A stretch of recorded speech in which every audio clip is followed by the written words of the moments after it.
I like to summarize the evidence using 4 words that begin with the letter E. And I'll go through it quickly, but if you have any follow-ups or questions, I can elaborate on any of them. The first E stands for execution. Was Jesus dead after being crucified? And the answer is absolutely yes. As this was said in the film, there is no record anywhere of anybody ever surviving a full Roman crucifixion. Even the Journal of the American Medical Association, which is a secular, peer-reviewed scientific medical journal, carried an investigation into the medical and historical evidence for the death of Jesus and said, there's a quote, clearly, the weight of the historical and medical evidence indicates that Jesus was dead even before the wound to his side was inflicted. We've got, you could go to an atheist New Testament scholar like Gerd Ludemann, formerly of Vanderbilt, and he'll tell you that Jesus' death as a consequence of crucifixion is indisputable. Indisputable. And one of the reasons I found that it's so universally agreed by historians that he was dead after being crucified is that when you study ancient history, we're lucky if we have 1 or 2 sources to confirm a fact. But for the death of Jesus, we not only have multiple early first century accounts in the documents of the New Testament, we've also got 5 ancient sources outside the Bible confirming and corroborating that he died.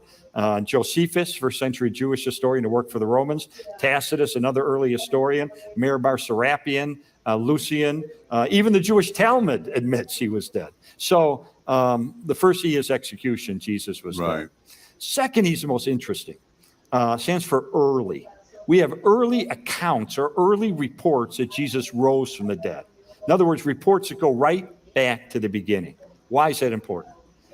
So I used to think, like a lot of skeptics, that the resurrection was a legend. Right. And I knew it took time for legend to develop in the ancient world. So I figured, 100, 150 years after the death of Jesus, legends developed, mythologies were spun, stories were invented, and that's where the idea of the resurrection came from. But what I learned, and I've continued this investigation to the present day, I continue to look into this. What I've learned, I think, decimates the claim that the resurrection is a legend. And here's why. We have preserved for us a creed of the earliest Christians, a creed, a statement of conviction based on eyewitness accounts that the earliest Christians right there in the first century would rally around based on facts that they knew to be true. So this creed contains the essence of Christianity. It says Jesus died. Why? For our sins. He was buried. On the 3rd day, he rose from the dead. And then it mentions the specific names of eyewitnesses and groups of eyewitnesses to whom he appeared, including 500 people at once. And then it says parenthetically, by the way, a lot of those folks are still around. So if you don't believe me, go ask them. Go out and talk to them yourself. Right. If they're around, you can question them. Now, this creed has been dated back by scholars to within months of the death of Jesus. How do we know? Well, the Apostle Paul preserved it for us. He wrote a letter to the church in Corinth about 21 to 25 years after the death of Jesus. He recounts this creed, and he indicates past tense. I already gave you this creed earlier. So let's say within 20 years, he had given this creed to the church in Corinth. We could stop there, and that would be very impressive when you consider the first 2 biographies of Alexander the Great by Arrian and Plutarch written 400 years after his life, and they're generally considered reliable. So within 20 years is really good, but we can go back earlier because we know that Paul used to be Saul of Tarsus, a persecutor, a hater of Christians. 1 to 3 years after the death of Jesus, he's on the road to Damascus. Boom, he has this encounter with the risen Christ. He becomes the Apostle Paul. Immediately, he goes into Damascus and he meets with some apostles. Now, many scholars believe this is when he was given the creed that he later writes in the letter. But others say, wait, it may have been 3 years later. 3 years later, Paul goes to Jerusalem and he meets for 15 days with 2 eyewitnesses to the resurrection who are specifically named in the creed, Peter and James. And the Greek word that Paul uses in Galatians to describe this meeting suggests that this was an investigative inquiry. They were checking each other out. What do you know? What did you see? What do you experience? And some scholars believe this is when he was given the creed by 2 people specifically named in the creed. Wow. But either way, this means within 1 to 6 years after the death of Jesus, this creed is already in existence, and therefore the beliefs that make up that creed go back earlier, virtually to the cross itself. In fact, probably the greatest scholar in this area, Dr. James D.G. Dunn, says, this is a quote, he says, this tradition, by that he means this creed, we can be entirely confident was formulated as a creed, as tradition, within months of the death of Jesus, within months. That is far too quick to write it off as a legend. In fact, one of the greatest classical historians who ever lived was A.N. Sherwin White of Oxford. He understood the rate at which legend developed in the ancient world. And he said the passage of 2 generations of time is not even enough for legend to grow up and wipe out a solid core of historical truth. We don't have 2 generations of time passing here. We got a news flash. Right. And news flash, it goes right back to the beginning. So we have early, and we've got other early accounts right from the first century in Matthew, Mark, Luke, John, the book of Acts, and so forth. So Jesus was dead, execution, early accounts, which I believe discounts the possibility this is a legend. Third E is for empty tomb. And there's lots of reasons why we believe the tomb is empty, but I think the most convincing reason is that even the opponents of Jesus implicitly admitted that it was empty. How do we know? Well, because when the disciples began proclaiming that Jesus had risen, what the opponents of Jesus said, we know there's some sources inside and outside the New Testament, that what the opponents said was, so disciples, Jesus is risen. Opponents, the disciples stole the body. Yeah. Now, think about that. That's a cover story. They're implicitly admitting the tomb is empty. They're trying to explain how it got empty. Right? It's like if you're a student, a teacher, and a student comes up to you and says, a dog ate my homework. That student's admitting, look, I don't have my homework, but I can explain what happened to it. The dog ate it. Right. It's the same thing. So everybody's admitting the tomb is empty. That's not the issue. The issue is, how did it get empty? And then the fourth E stands for eyewitnesses. Not only was Jesus' tomb discovered empty, but over a period of time, he appears alive in a dozen different instances to more than 515 people, to skeptics and doubters, to men, to women, to groups, to individuals, indoors, outdoors, daytime, nighttime. The disciples talked to him. They ate with them. They touched him. But here's what's interesting about the eyewitnesses. Remember I said earlier, in ancient history, we're lucky if we have 1 or 2 sources to confirm a fact. Well, for the conviction of the disciples that they encountered the resurrected Jesus, we have no fewer than 9 ancient sources, inside and outside the New Testament, confirming and corroborating the conviction of the disciples that they encountered the resurrected Jesus. That is an avalanche of historical data. Yeah, it's convincing because as you mentioned in the book, he talks about how the disciples later gave their lives for these claims, and the pushback you got, of course, was, well, people die for lies all the time, and which is true. Yeah. But people don't die for things they know to be lies. Exactly. And I've repeated that, right? I've repeated that so many times. I got it from him. All right. And my congregation's sick of hearing about it probably, but that is one of the linchpins of your argument. Absolutely. When we talk about the tomb being empty, the disciples stole the body. What's the problem with that claim is that they wouldn't have then given their lives for a lie. If they stole the body, they would have known, and they would have given up at some point and just gone on about their lives. And Rome and the Jews would have been happy to let them do that, but they didn't. They pressed on. And we have 7 ancient sources, 6 of them outside the Bible, that tell us that the disciples lived lives of deprivation and suffering as a result of their proclamation that Jesus had risen. What actually happened to a few of the disciples gets a little bit blurry in history, but that's not the point. The point is their willingness to die for it. Right. And that is established beyond any doubt by the ancient record. And you're absolutely right. That was one of the final blocks that went into the case. Yeah, because I thought, well, golly, there are all kinds of religious fanatics who will die for what they believe is true. Kamikaze pilots in World War II would crash their planes because they believed spiritually if they died this way, they'd go to heaven. Right. Terrorists will die. Why are they willing to die in the process of these crimes that they commit? Because they believe, and they've been taught, and they believe it to the core of their being.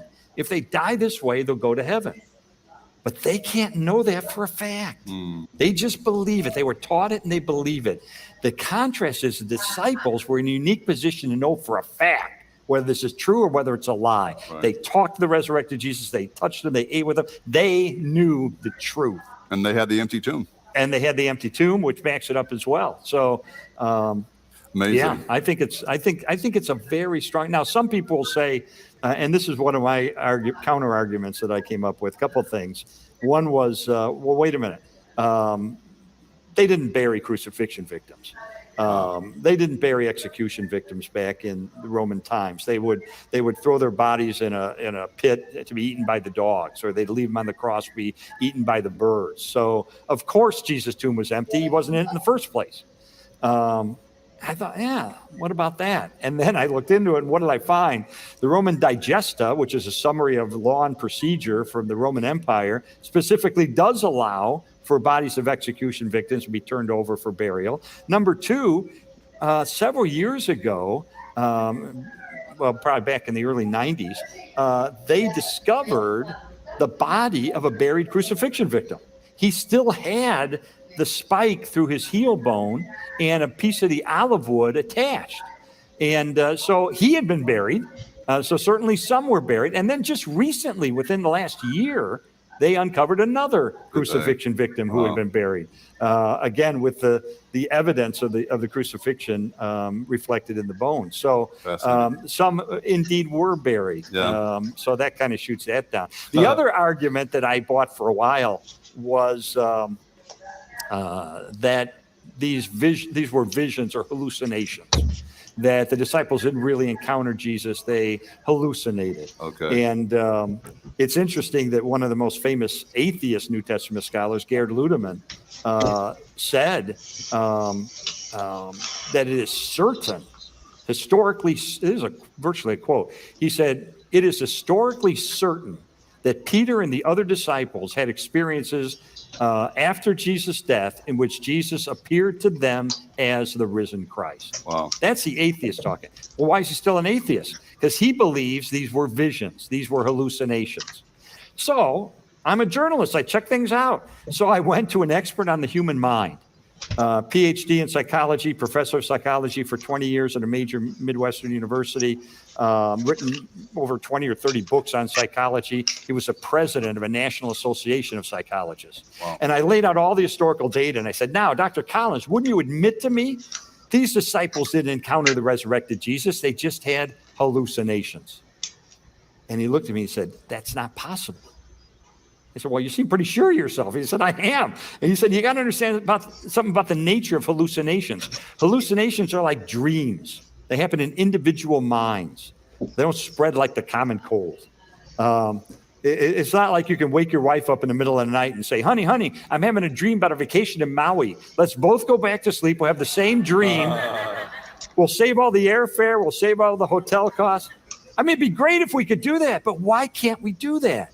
Because dreams happen in individual minds, and that's the same with a hallucination. In fact, he looked at me and he said, Lee, your earliest account, your most reliable historically, the earliest account says that 500 people encountered the resurrected Jesus at one time. He said, Lee, 500 people having the same hallucination at the same time would be a bigger miracle than the resurrection. And then he said, and by the way, if these were just hallucinations, then I assume the body's still in the tomb. Whoops. Oops. Yeah, the body's gone. And then I said, well, what if it's something more subtle? What if it's, and I think this is what Dr. Ludemann, the atheist, would say, that these were visions that, and this is a known psychological phenomenon, that people want something so much, if they're primed for it, they can actually see things that aren't there. They miss Jesus so much. He was their leader. They loved him. Oh, John, can't you see him? He's back. I see him over there in the shadows. Well, there's a problem with that. James, the half-brother of Jesus, was a skeptic about Jesus during Jesus' lifetime. Right. He wasn't psychologically primed to have a vision of his brother returning from the dead, and yet 1 Corinthians 15 says Jesus appeared to him. What happened to him? He became a leader of the church, proclaiming that his brother had risen, and he was martyred for his faith. And then the Apostle Paul, hated Christians. He wasn't psychologically primed for a resurrection, which, by the way, was totally against the teachings of Judaism of the day, that there would be one resurrection in the end, not anything in the interim. And Paul wasn't psychologically primed for vision, and yet he had this encounter with Christ. So it's another little piece that we don't talk about a lot, evidence against the legend theory that the resurrection of Jesus was a legend, because legends must fulfill some preconceived expectation. And the resurrection of Jesus as it happened was not expected or anticipated by anyone. Not even the most fundamentalist of or orthodox of Jewish folks at the time expected there to be one man who would be resurrected first before all the rest of us are later.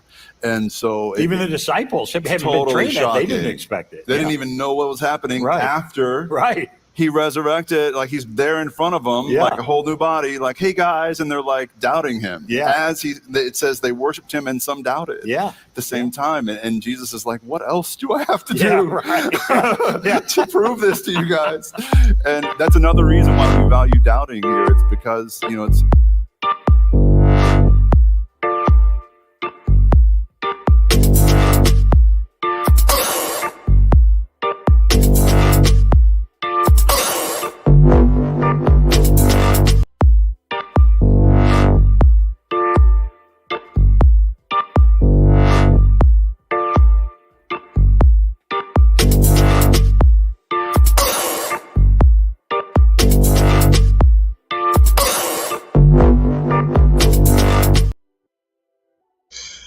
What up? What it do? It's your boy JDQ with Vision IVU TV. And if you know, your eyes were captured and mesmerized by today's title that you can see on screen here for this stream, then I applaud you, because not a lot of people will be, you know, their attention will not be caught as easily.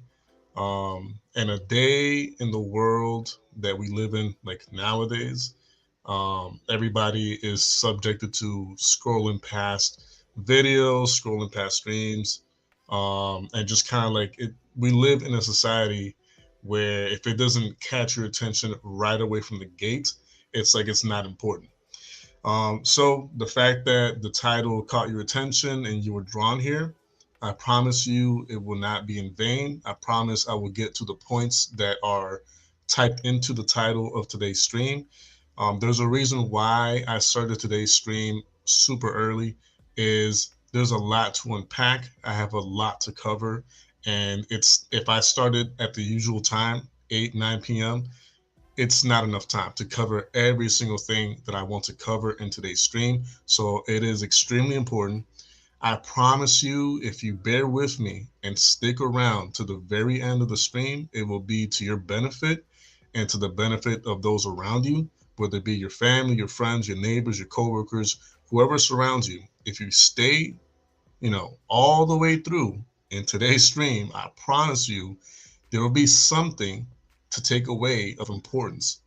But before I begin the show officially, a huge shout out to every single one of you guys who are already here. I appreciate the love and support. I appreciate you guys sticking around to, you know, go through all this information with me.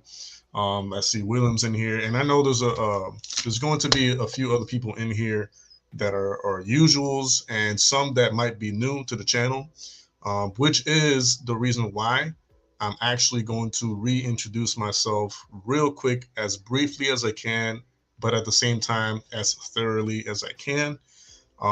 So this channel, Vision IVU TV, is a sister channel to your boy JDQ here on YouTube. I am the founder of that channel, of your boy JDQ. However, I do not one-handedly claim that channel has done as well as it has on its own. I'm well aware that my former or current, you could even say, partnership with Alex Rosen, you know, has helped that main channel a lot. And actually, I'm going to present the channel to you guys so you can kind of see what I used to do on that channel. But the reason I started that channel or revamped it the way I did is my love and my passion for speaking up against things that are more in depth and go way beyond just like regular like human trafficking or child trafficking or PEDOS, right? Trying to MOLES children and kids and all that. It goes way beyond that. And I've said it in past streams on that main channel, how I have had friends in the past who were abused or taken advantage of in many ways. And how I remember very vividly back in, I want to say 2012, coming across information that opened my eyes to a lot of things that the regular mainstream media would not report on or would actually scrub under the rug within like the internet and all that. And a lot of things started becoming harder and more difficult to like find as far as like information on some of these instances, like the whole McMartin situation, things like of that nature. Um, I'm going to open up a tab here so some of you who are new to the channel can kind of get to see what I used to do on the main channel. That way you're a little bit more familiar with my former work on the other main channel. And one of the reasons why I want to do that is because I know some of you will eventually at some point say, well, who are you and why should I listen to you? What do you have to offer as far as like, credibility or, are you someone trustworthy, etc. And I will say this, I'm no one important as far as like the way I view myself in general when it comes to, social media recognition and all that. I don't think of myself as someone important. However, I am someone who in the past did what I could to kind of like uncover through interviews a lot of stuff that was going on at the time. And this was around, COVID or pre-COVID or post-COVID scenario, just so you have an idea. But yeah, as I wait for the video to load here, I'm going to briefly explain who I am as a person, as an individual, for anyone new to this stream or to the channel in general. I am, I'm a musician. I am I guess you could say to a certain extent, a former like youth leader from years ago. I am a believer in Christ. I am a Christ follower. I am a son of a pastor. I am a grandson of a pastor. I'm someone of the faith of the gospel of Jesus Christ, right? Um, just someone who genuinely cares about people and cares about um, basically people's well-being when it comes to matters of the spirit, matters of the mind, and all these other things that a lot of people take for granted. But yeah, beyond that, I'm no one special, at least not in my opinion. I'm not someone like I don't know, to be taken as like an expert on any specific matter. So of course, everything that I bring on here today, I want everyone to, do their own diligence and their own research on everything that I say on here today. Um, uh, a huge shout out to everyone who's starting to stop by, and I appreciate it. If from here, I'm going to mention whoever's here now, but whoever stops by at some point throughout the stream, I'm saying right now in advance, thank you for stopping by. Thank you for sharing your time with me. Thank you for, giving the channel and the stream a chance. But yeah, Emily Rose, huge round of applause to her. Red Hood, get the likes. No, it's not. No, it's Luke. I am your father. I'm sorry. I don't care what anybody says. I will forever remember that as Luke. I am your father. I don't care what anybody says. Anyways, back to the topic at hand here. I'm going to show. Yeah, I know, Ryan. Right? I'm going to show a brief clip of one of the former interviews that I did on the main channel, just so for anyone new who's stopping by, kind of like get a glimpse of what I used to do on the other channel back when I still conducted interviews and all that. So here's a little bit of the polo interview, which was I believe my first official interview with a former predator poacher. And who motivated or inspired you to attend this line of work or community activism? Honestly, most of it was like what I spoke about earlier.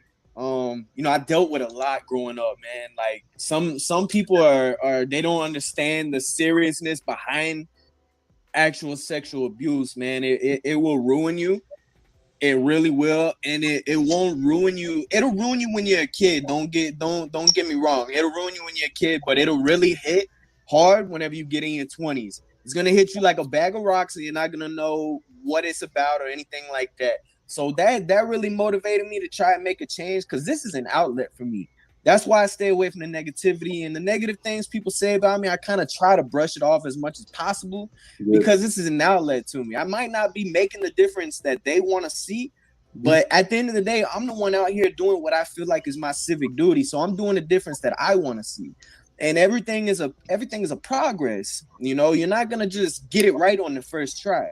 You're gonna continue going until you find a way to get it right.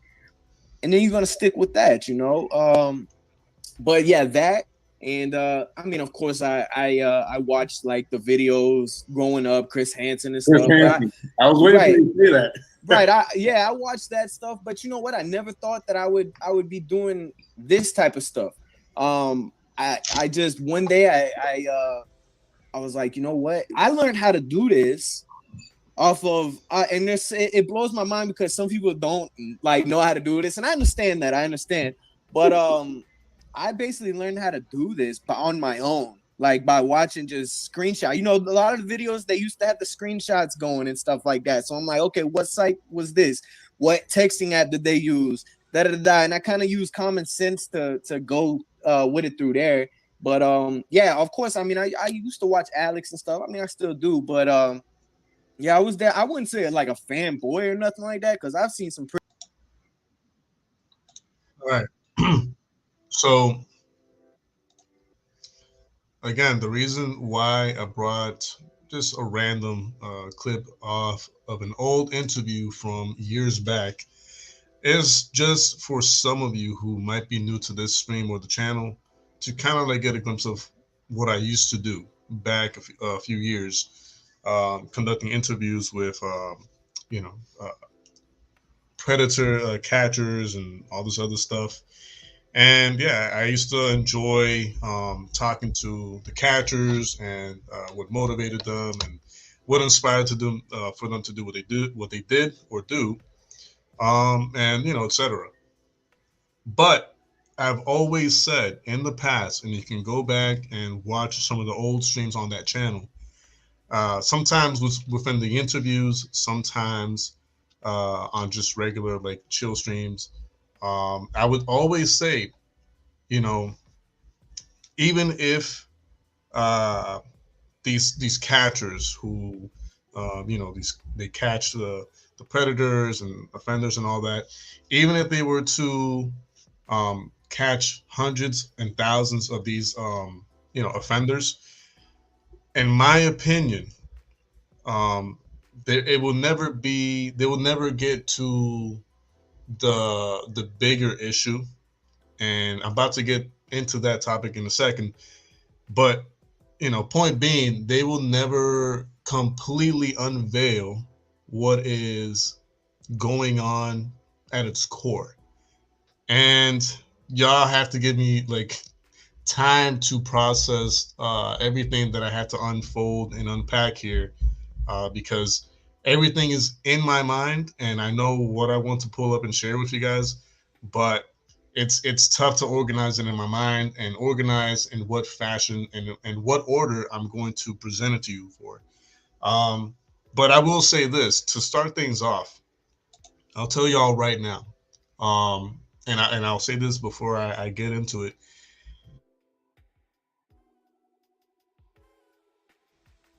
I promise you that if you stick around through the entirety of this stream, it will be of benefit to you and anyone else who will watch it. Now, on top of that, I will also say if you're someone who doesn't believe in God, doesn't believe in the Bible, doesn't believe that the Bible is the Word of God, you're going to have a hard time following along with what I have to say, and everything that I'm going to be presenting in today's stream. But if you are a believer, if you are someone who holds the Bible as the infallible Word of God, and you trust it wholeheartedly, and you trust God wholeheartedly, and you trust everything that is in the Bible as historically accurate and all these other things, which, by the way, that's part of the reason why I started today's stream with Lee Strobel's Case for Christ, like 15-minute clip. I wanted to give like a quick insight of,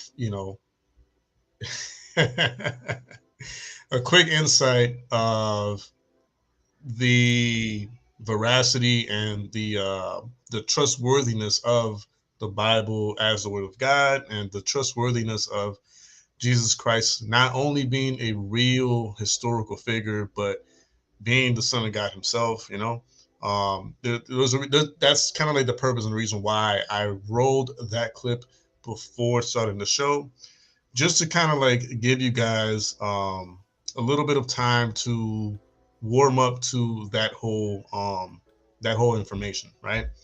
But anyways, to explain things as best as I can about what I'm going to be talking about. The title says Voice of Freedom plus UFOs plus the Bible and how everything's connected. And I know that sounds like a crazy title, but I promise you that it will make sense, like throughout the stream and towards the end of the stream, it will make sense why I titled it that way. Now, for those of you who have Bibles or can search up a Bible, I'm going to put it in a tab in a second, so that way we can all follow along. In order for me to kind of like, I guess, begin to explain how everything's connected, we have to go to the Bible. We have to go actually to the book of Genesis and a few other books, like I think it's Exodus or Deuteronomy. We have to go through various Old Testament books in the Bible to kind of like start explaining why and how all these things are connected, right? So if you have a Bible, go start looking at chapter 6 of Genesis, and I'll pull up the tab with the verse on it and everything. But we're going to start from there. We'll start from there and then work our way through all the information. And again, it's just going to be a long stream. I'm not going to lie. I don't know how long I'm going to be here. I might be here until 10, 11 p.m. Who knows? I don't know. And I cannot guarantee that I'm going to breeze through all this, because although I want to do this and get through this as fast as possible, I also want to make sure that I'm as thorough as possible through all the information that I have to unpack in today's stream. But here, let's see if I can pull up Bible Gateway.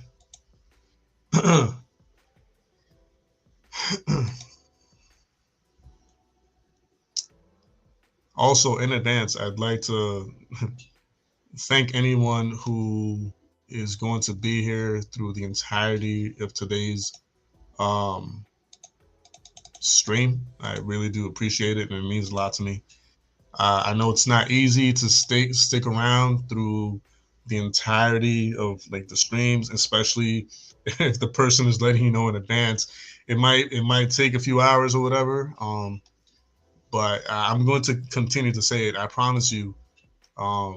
You will, once it's done, at some point throughout the stream, you're going to walk away with something valuable, whether it be for yourself or someone around you. Um, but yeah, let me. Now I will say to bear with me because um, I do have to kind of like pull up different tabs, and I was trying to do that earlier, but I was multitasking, and well, yeah, that's never an easy thing for me to do. Those who know me know that I do okay at it, but I'm not the greatest multitasker. Um, okay, there's that one.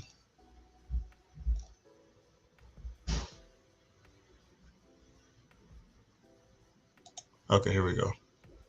Huh, that's a weird way of.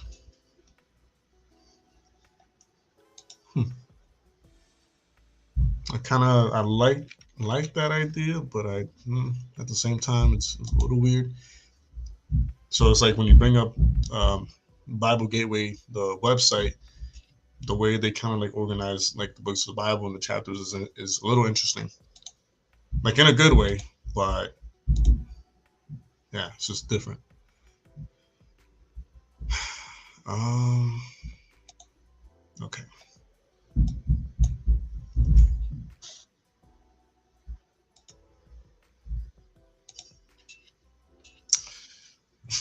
Bravo to those of you who are still here, by the way. I know it's not easy to stick around, especially like if it's something like faith based and all that. I know it's not something that draws everyone's attention right away. I know it's kind of like a turn off to a lot of people, but those of you who will stick around to the very end, I promise you, you'll be heavily rewarded with a lot of good information.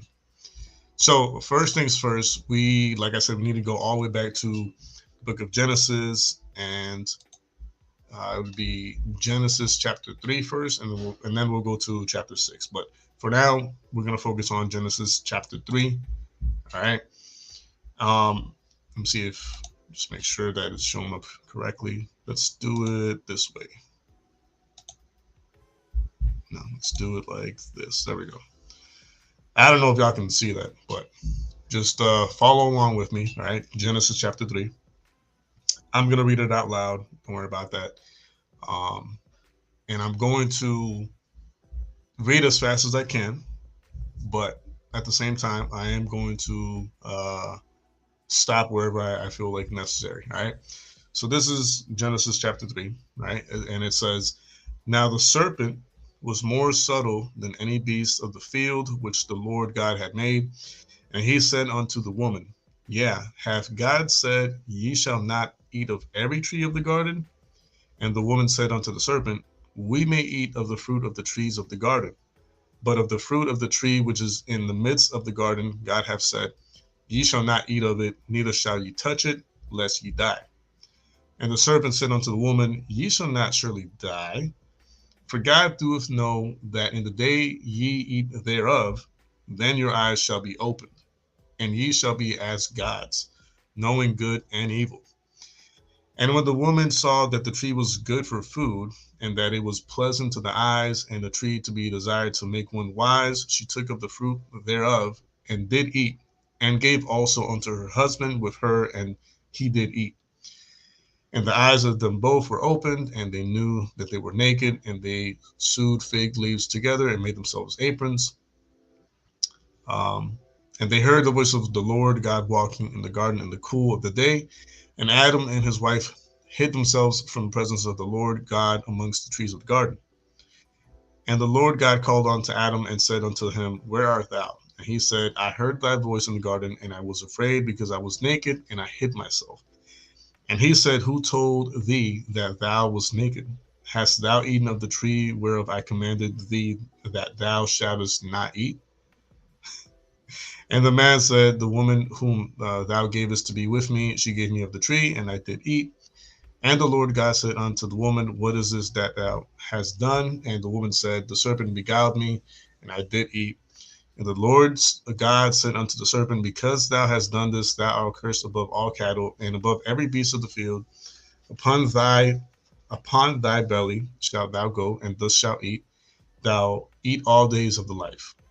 And I will put enmity between thee and the woman, and between thy seed and her seed.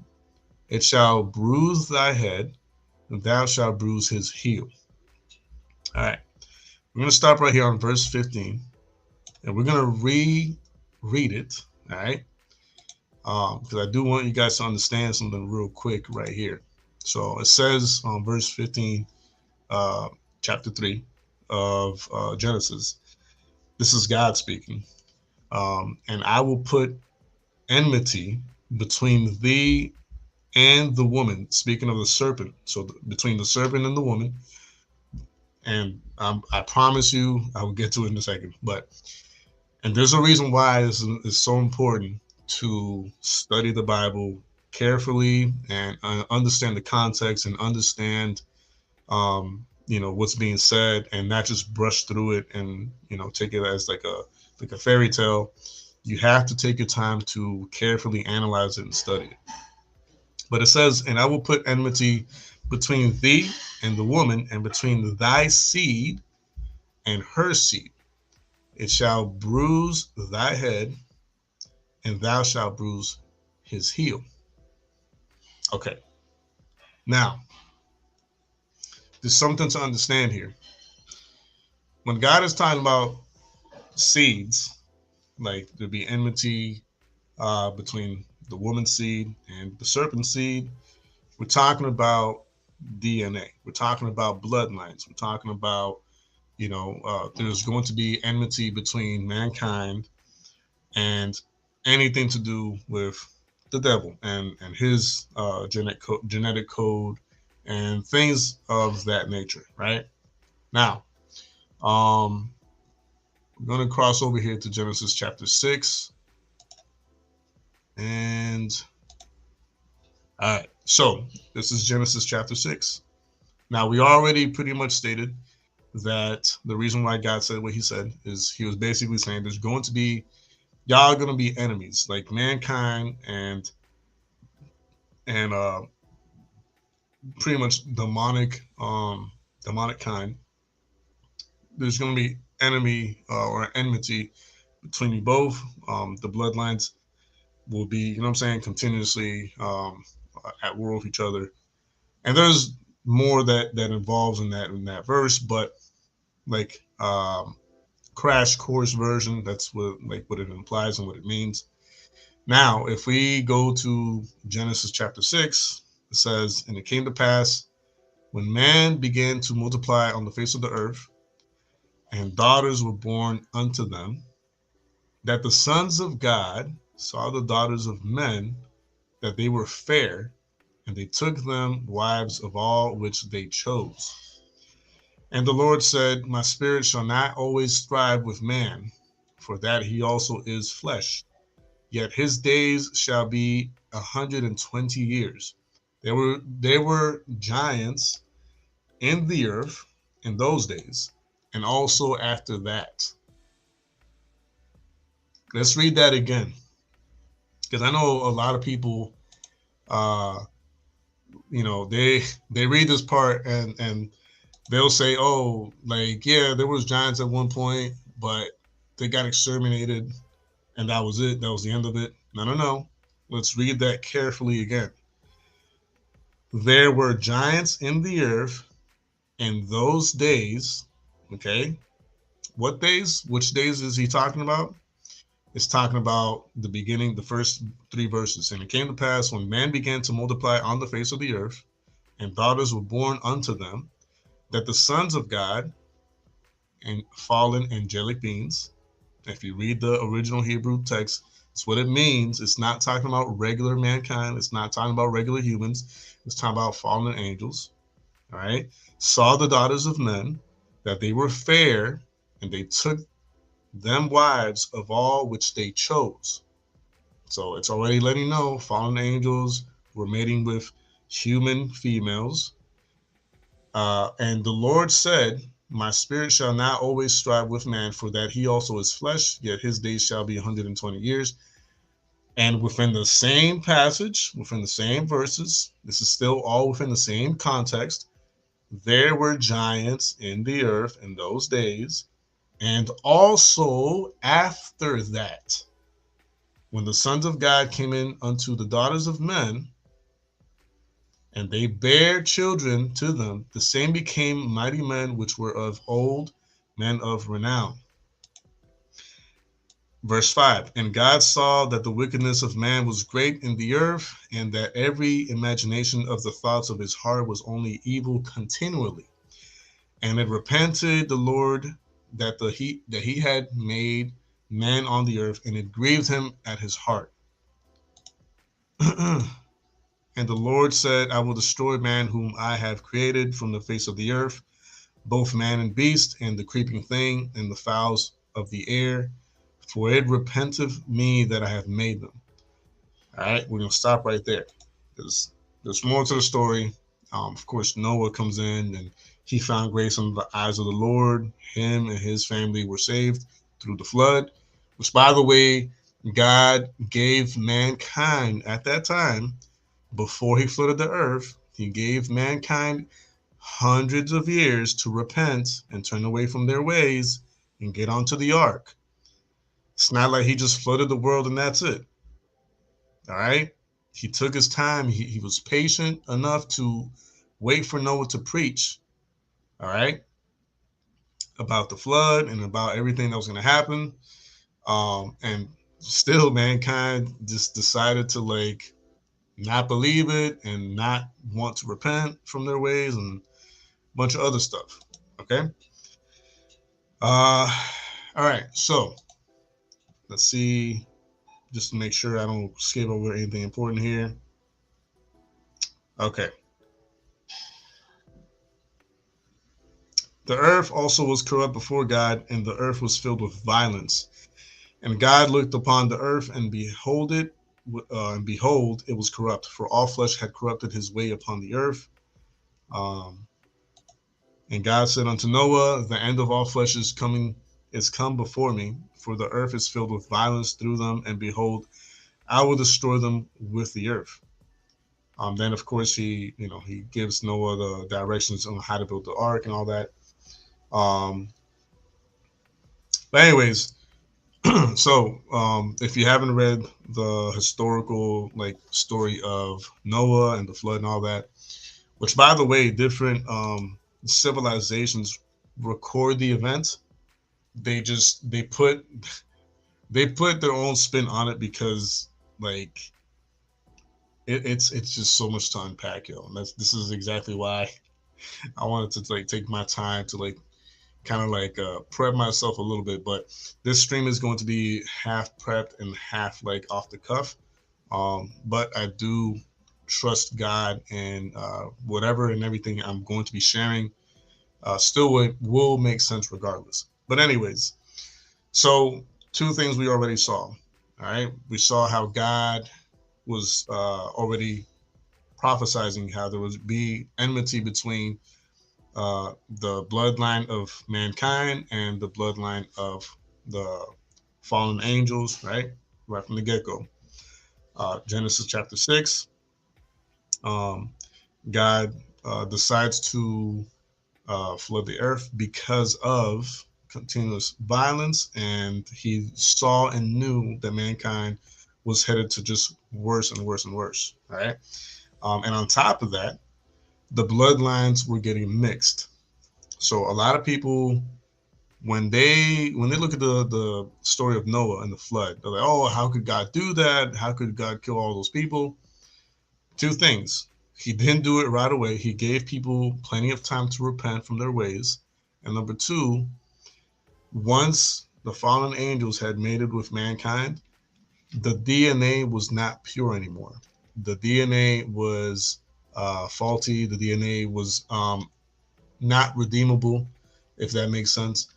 There was no hope for any and every creature that was a product of the mixing of those two DNAs and those two bloodlines.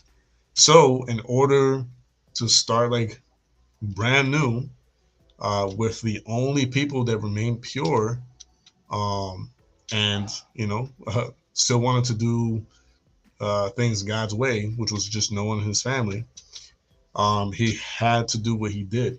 Some of you are going to keep saying that, oh, that doesn't like explain it. That's still not enough to like, uh, you know, explain why he did it that way. That's still not justified. That's still not fair. Listen, man, if you if you make a I'll just put it this way: if you make a chocolate drink, if you mix milk and Nesquik and you stir it up and it's like, all right, it's chocolate drink, and you do it again, boom, and you know how it looks, you know how it tastes, and you know how it's what you make.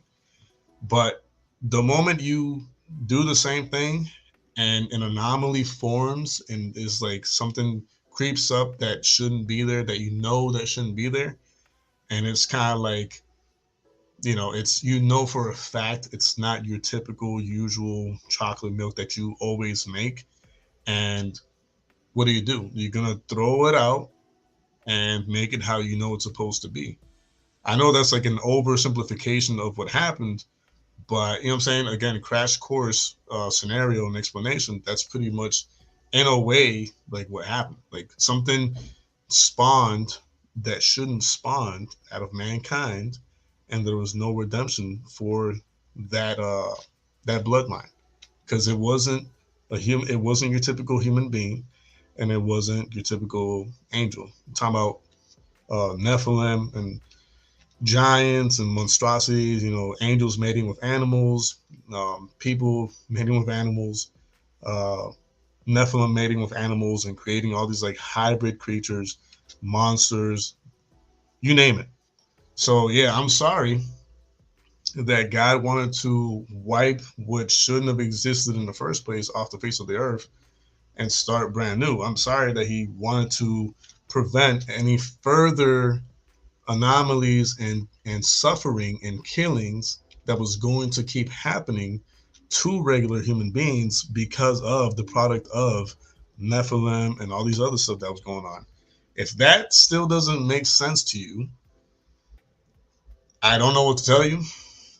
Like, if you think God should have allowed all these monstrosities to continue to keep reproducing and keep hurting mankind as it is, then I can't help you. There's nothing I can say that will change your mind if you can't see how dangerous and faulty that logic would be for God to allow these monstrosities, this warped bloodline, to continue to reproduce, to continue to kill and sacrifice regular human beings. If you think that's how God should have like dealt with the matter, then I can't help you. Like, stop watching right here, watch something else, turn your attention away from the stream. If you think, again, if you think that God should have not flooded the earth and should have allowed for Nephilim, uh, human and animal hybrids, angel and animal hybrids, Nephilim and animal hybrids, to continue to reproduce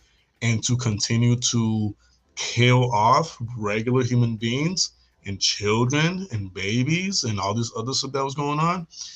If you think that that's how God should have handled it, then again, turn your attention away from the stream, watch something else. I can't help you. No one can help you. You're on your own. But if you understand the logic behind that, then follow along with everything else that I'm about to say. Because again, there's more to the story than just that. Give me 1 second.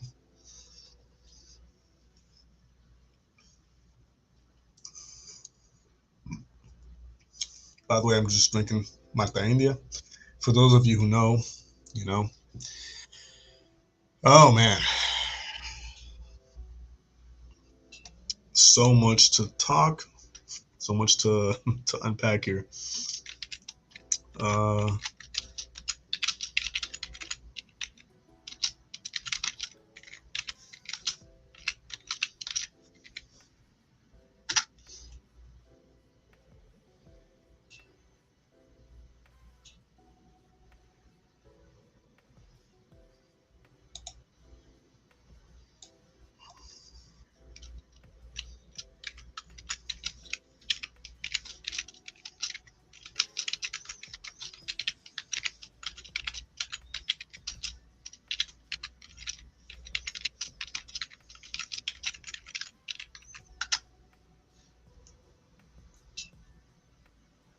Okay.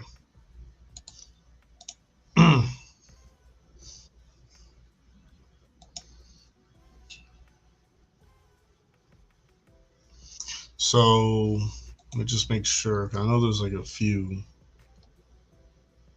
verses. Oh, look at that. Okay. So, if you follow along, go to the book of Leviticus, chapter 18, verse 21. All right. It's a short verse. It says, I'm going to read this verse in two different translations. One, the regular King James translation, and the second one, the Amplified version. So it says here, Leviticus chapter 18, verse 21, and thou shalt not let any of thy seed pass through the fire to Molech, neither shalt thou profane the name of thy God. I am the Lord. That's the King James version. And then the Amplified version says, you shall not give any of your children to offer them by fire as a sacrifice to Molech, the god of the Ammonites, nor shall you profane the name of your God by honoring idols as gods. I am the Lord. All right. So, a lot of people have trouble understanding this.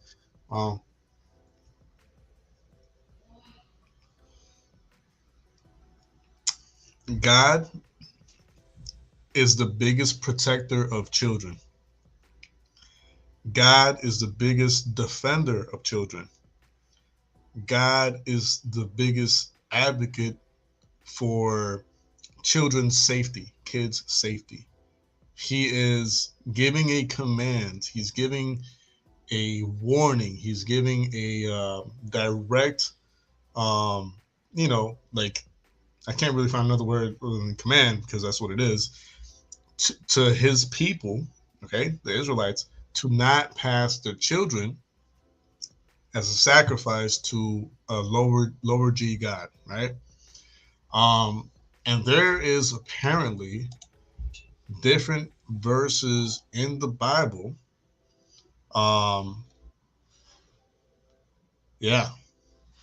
that actually touch on being against child sacrifice.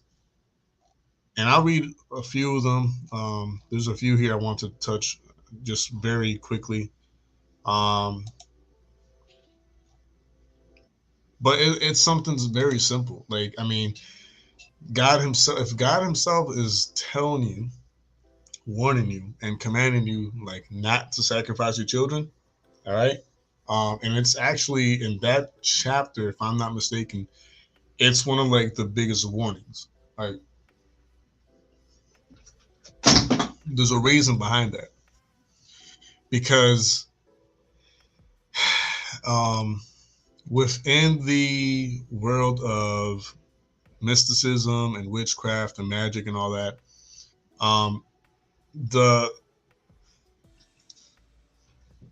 when they sacrifice a human life, the younger the person that they're sacrificing, the more power they are given. So to them is like the younger and the more innocent, the better, right? By the way, I'm risking this stream and this channel to be flagged tremendously by talking about all these topics. So I, I'm risking a lot by even talking about this. But I would appreciate if you guys like share this forward, like with your friends, your family members, whoever you think might benefit from it. But again, in witchcraft and mysticism, and anything to do with like satanic movements, um, the younger, the better it is for them, and the more power and um, I forget the word, but basically they're just literally they are more empowered through Satan every time they kill or sacrifice a younger human being. So that's one of the reasons why, like any like Planned Parenthood like clinic, or anyone who pretty much like uh, aborts their child or um, pretty much like I don't know that there are certain people and certain groups that, and there's a lot that goes into this part, so it's I don't have all the documentation and all the information in front of me for me to say, oh, if you go to this website, this page, you'll find this, or if you go to this website, like I don't have all that in front of me. But I have seen and heard and read a lot of like um, actual legitimate information out there from people who used to work at these clinics and have whistleblowed in the past, and have stated, how sometimes, not all the time, but I mean, who knows? Maybe it is a lot. Maybe it's a little more of the times that they stated, but sometimes there'll be individuals or groups of people who would come and collect these fetuses and these aborted fetuses, and they wouldn't say for what. They would just buy it off of them, and then just like leave. What would anyone want to do with an aborted fetus? I don't know. I'm not a scientist. I'm not a doctor. I'm not any of that. I'm not an expert on what you can use those things for. But it would be in the realm of possibility. I'll just say that it will be in the realm of possibility that many times when this happens, it could be that some of these people from satanic cults are buying or retrieving these aborted fetuses to use for sacrifice. Um, I again, I'm not guaranteeing that's what it is. I'm not confirming that's what it is. I'm not saying these words are written in stone and is what it is. I'm saying it fits within the realm of possibility that could be very well the case, that some of these people, are taking these aborted fetuses and using them for satanic rituals, and just doing the most demonic stuff with them. But anyways, okay. I'll read some of the verses here. There we go. And obviously these are just like isolated verses, so some of them might be like out of context, so you have to bear with me here. But yeah, so Leviticus 18:21, which is the one that we read earlier: you shall not give any of your offspring to offer them to Molech, nor shall you profane the name of your God. I'm the Lord. Exodus chapter 13, verse 12 to 16, you shall devote to the Lord the first offspring of every womb and the first offspring of every beast that you own. The males belong to the Lord, but every first offspring of a donkey you shall redeem.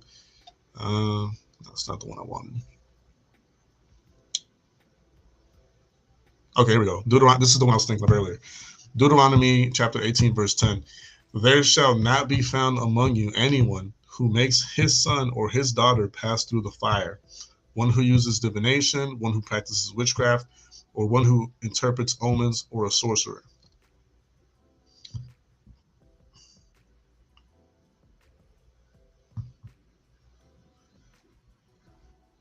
Yeah.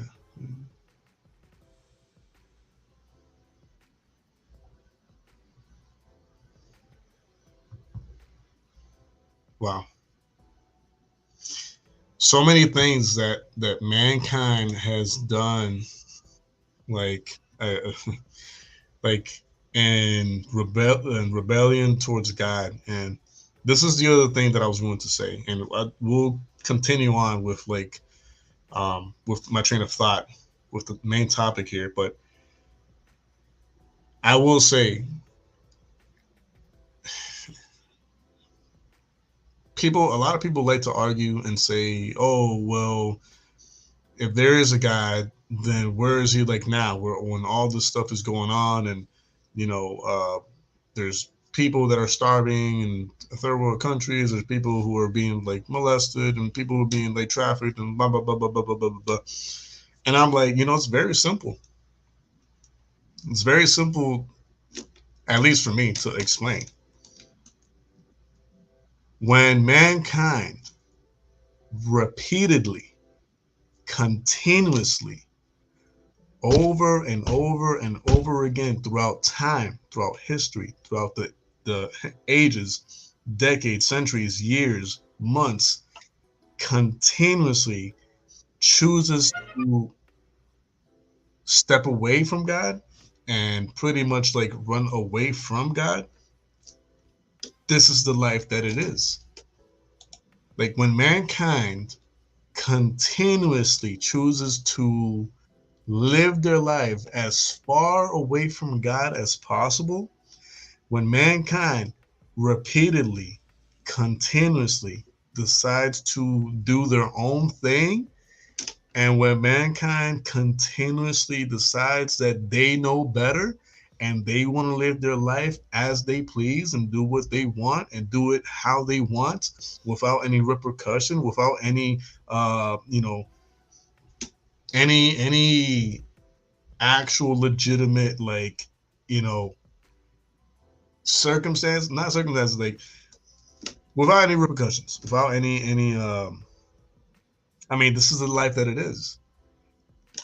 And it's funny that the same people that ask, like, oh, well, if there's a guy, where's he at now, are the same ones that continuously, repeatedly don't care to get close to him, don't care to try to get to know him, don't care to try to get close to him, it just blows my mind. The audacity. That's what really like bothers me is like, and I think that's what's been like boiling my blood these past few days and weeks, is like the audacity that people have to like say, oh, if there is a God, then where is he like at? Well, this is going on in the world, and why doesn't he do something? And why doesn't he do this and that? It's like, well, we live in a world where most of the people and most population on Earth are doing their own thing, and they are like against God, and they're like living their life as far from God as possible because they know better, because they know what's best, because doing it their way benefits them more. And I could go on and on about that, but it's the audacity for me. Like it makes me laugh and like angry at the same time that people have that audacity to like question God and question where he's at, when you know very well you're not looking for him. You're not trying to have a conversation with him on a daily basis. You don't care to try to get like be intimate with him and actually get in depth with him. You're not trying any of this. A lot of people here on earth, and I'll even say I've been guilty of this myself at some point, like they don't practice their faith. Like they'll label themselves as a Christian or as a Catholic or this and that. But for the most part, mankind as it is, like I'm saying for the most part, I'm not saying all of us, I'm not saying everyone, I'm saying for the most part, people who label themselves as a faith-based Christian, they are by label, but not by the lifestyle, what they say they are. So yeah, like in a world where mankind is continuously like running away from God and not caring to like get intimate with him and get to know him on a deeper level and trying to get to know his word on a deeper level, yeah, this is what you're gonna have. You're gonna have destruction, you're gonna have chaos, you're gonna have a lot of things that are wrong in the world. Why? Because the great majority of people are doing what they want. They're not living their life close to God. They're not living their life like pursuing like God and having that like actual legitimate personal connection with their creator. And this is what happens. You know, mankind, I believe Jesus, and I don't want to talk outside my butt here, but I think Jesus, it's either in Matthew or John, he's talking about how the last days were going to be like in the days of Noah. And the key points, because there's a lot going on in the days of Noah that have always happened throughout the history of mankind. However, some of the key things that happened in the days of Noah was the mixing of the bloodlines and DNA between the fallen angels and mankind. We're getting to that point again. And this is why this stream is titled the way it is, because UFOs, child trafficking or human trafficking, and the Bible warning against all this, the Bible warning how the bloodlines were going to be mixed again, and how it was warning against child sacrifice and human sacrifice and witchcraft and all that. There's a reason why UFOs, when you get into like the whole like mysticism of things and witchcraft of things, and satanic things that go on, they're all interchangeable. When you go, matter of fact, yo, here, let's do something real quick, man, because uh,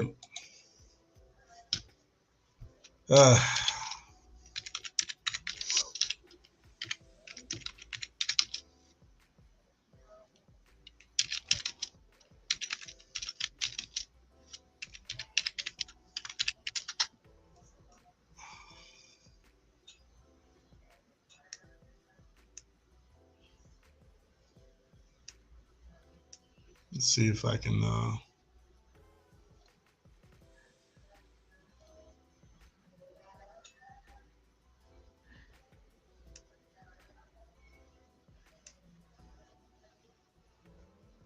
I want to pull up a page from The Wickedest Man on Earth, and show you guys something real quick.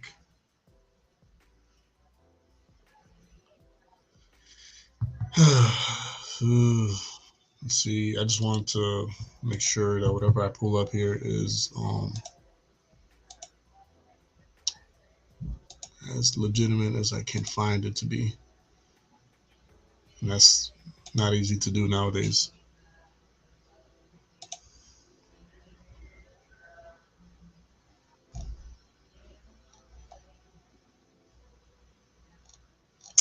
Oh, come on. Okay. Well, this might be beneficial for something else, but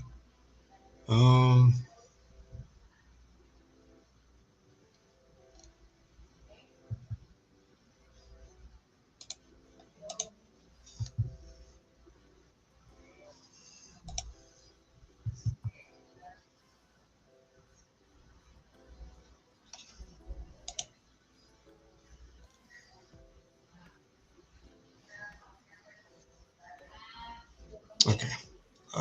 Before I bring up the next thing that I want to talk about, and it has to do with Aleister Crowley and sacrificing children and all that. But I will say this before I bring that part up. Aleister Crowley, like when he was doing what he was doing, you know, trying to like invoke demons and all this other stuff, he was the first one to invoke a demon that resembled what most people nowadays know as aliens, like the Greys, like the big headed, big eyed, like the creatures or whatever. And this was someone who used to practice like human and child like sacrifice. So I'm going to play a video real quick that I was watching I believe yesterday. I'm going to play that clip because I have to take a potty break. But that's one of the connections I'm going to make is that people who are into the occult, all right, um, who are deep into the occult. I'm talking about they're up there in levels in the occult. People who like invoke demons and actual demons like show up and pop up like in person. People who are able to perform acts such as um, astral projection and all this other stuff. They typically they have to perform some type of sexual um, ritual, whether it be with like an adult or, but like I said earlier, the way they see it is the younger the better, right? The younger the blood, the more power they get. So Aleister Crowley was one of those dudes that was performing these satanic rituals with both human beings, animals. Sorry, I said both, but human beings, animals, and children, right? He talks about how important it is to do these acts on these children and perform these acts on these children anywhere between sexual things and actual like killing off of these individuals. But yeah, leave something playing real quick in the meantime because I do have to like take a bathroom break. I am trying to power through here. It's not that easy, I promise. But yeah, that's one of the first connections I am making here is the the link between satanic rituals and UFOs, and you know, also do not forget people who have been abducted by said aliens, which we'll get to like what they really are later on the stream. Um, have usually stated how they were like, what do you call it? They were like probed or something sexual was done to them at some point. Um, so it's really not, again, it's not out of the realm of possibility that there is a connection, you know, with trying to corrupt the bloodline and corrupt um, just pretty much like mankind in general. Uh, looking for something that I saw earlier. Man. Okay. Okay, here we go. Wait, what? I wonder if I have my history turned off on YouTube for some reason. Okay, here we go.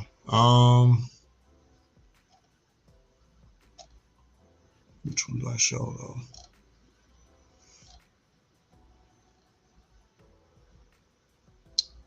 You know what? Yeah. I'll show you guys this one, I guess.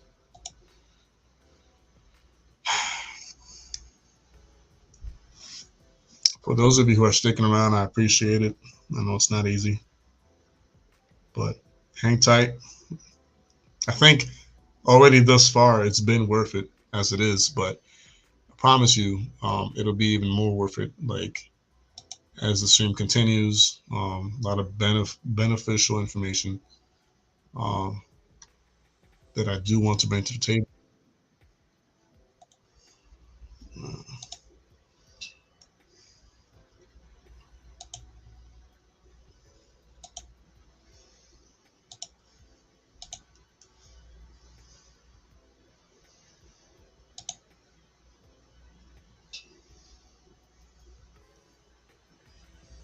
you guys have all heard about by now.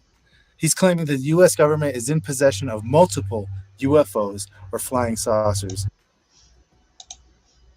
So make sure that covers the whole screen. All right.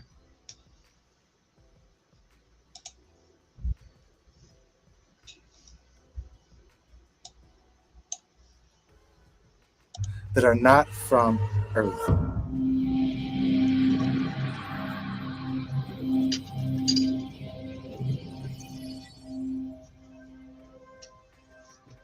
So there's a new UFO whistleblower stating that the United States government is in possession of multiple crashed UFOs. So his name is David Grush, and he's apparently high up in the intelligence community with some really top secret security clearances. And for some reason at this time, he's come out spilling the beans on everything. So there's something about this that isn't really talked about that often. And most people really don't understand what's really going on.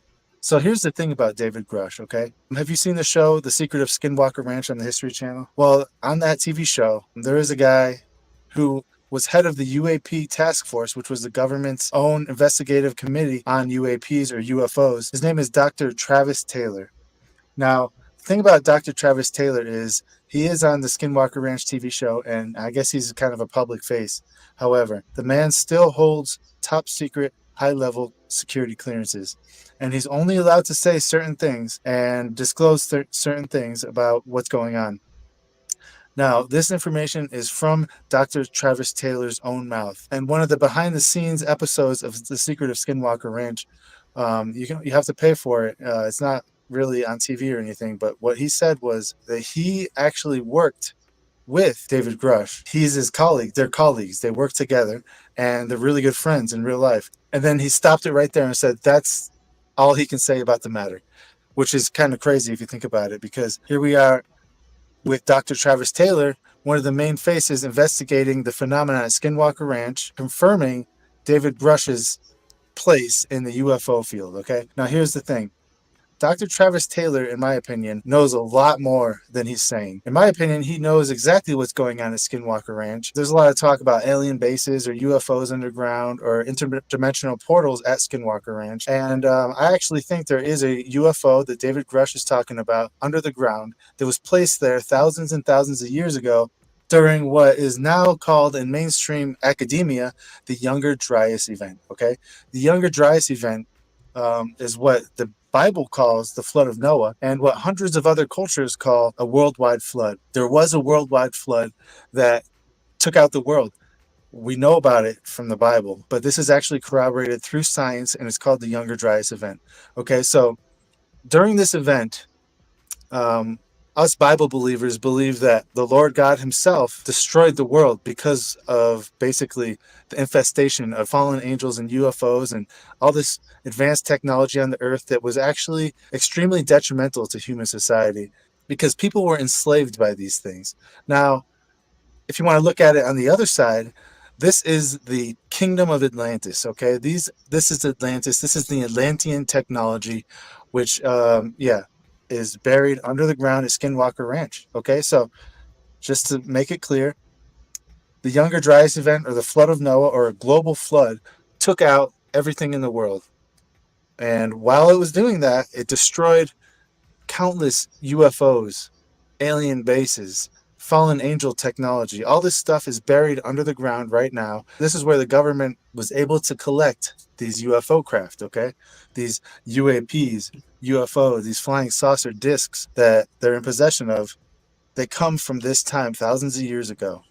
Now, the book of Enoch tells us that these fallen angels, okay, you might call them aliens, the world might call them aliens, but we know them as fallen angels. And the word angel just means messenger. The book of Enoch talks about them as evil beings that rebelled against the Lord God, Yahweh, came down to earth and taught humans forbidden technology, sexual things, and all sorts of stuff. Now, fallen angels and aliens are one and the same thing.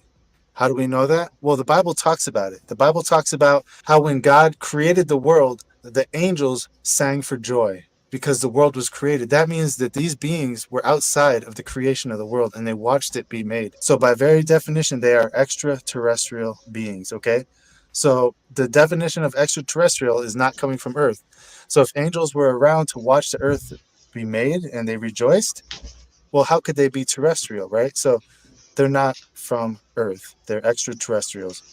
And me and a lot of other people believe that these angels fly around in craft, okay? We don't believe that there's some ethereal spirit beings that just float around and go through walls. No, we believe that they are actual flesh and blood beings that fly around in craft. They have high advanced technology, and this technology infested the world back in the Atlantean times, back in the days of Noah. All right. So, sorry about that. I'm back. I apologize about the bathroom break. But yeah, I had to go. So, um, but yeah, Dead Twist, which by the way is one of the channels like everyone's a great supporter. Let me just say that off the bat. Every single one of you who is watching this, anyone who supports the channel in general, I consider a great supporter. But Dead Twist is one of those great supporters that continuously, and I'm grateful for him, just sends me great content to like review through Instagram, like the DMs. He sends me great stuff to like look at and review, and I hope to get to some of it, if not all of it, before the stream ends. But what Dead Twist just said here is very true. The Jet Propulsion Labs, Jack Parsons, I believe, Jack Parsons, was a huge fan of Crowley. And who was Jack Parsons? The person who created the fuel to allow for spacecraft to go like into space. Now, he was also, because he was really into Crowley, he also performed sex magic, sex rituals, which, we'll bring up a little bit of information on him off a documentary that I watched, like I'm gonna say twice already, by Fallen World Films. But yeah, like it's it's funny, like, and I was thinking about this yesterday. As I was like watching the documentary of Fallen World Films. I find it so hilarious. I find it so hilarious. It's kind of like, it's a good funny, but it's like a baffling funny. Like, wow. So we as believers in Christ, as Christians and Christ followers, we get ridiculed for our faith, and like, oh, like you believe in a book that could have been like changed throughout time, and how could you trust it? How could you be so religious? How could you, And I'm like, hold up, man, hold up. A lot of, if not most of, the people who are behind NASA and all this other stuff are like way, way beyond religious when it comes to like actually like, living what they believe. Okay. Jack Parsons, Alistair Crowley had nothing to do with NASA. What I'm saying is people who were pioneers in their fields or whatever, they were extremely a lot more religious than anyone in Christianity or anyone of like the faith. They were out here like for real, like killing animals and sacrificing animals, like killing off people, sacrificing them, and performing sex magic and sex rituals. Like, and this is all documented, by the way. Like, documented by them, like by themselves. They have written down in whatever it may be, journals, diaries, however you want to call it. Yeah, opening portals in the desert, like, and I believe that was Aleister Crowley at some point. But yeah, like, they're out here like legitimately trying to invoke demons and the devil himself and all that. Oh no, but we're the laughing stock. No, because we believe and all that is good. We believe in redemption of mankind with their creator. We believe in loving each other as we love ourselves. No, we're wrong for that, but it's okay to kill off animals and children and human beings and sacrifice them, right? Because again, these are some of the people who are pioneers behind some of the things that a lot of people believe in nowadays. You know, I just find it funny, man. I don't even know how to. Oh my goodness. Okay, so let me see if I can go back here and find. Oh, man, it's just so hard because they so much information to like kind of like dig through to find exactly what you know you saw at some point. Um, let's see.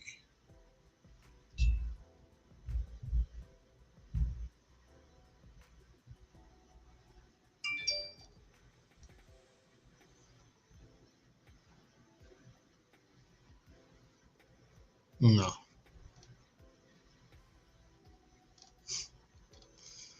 Uh,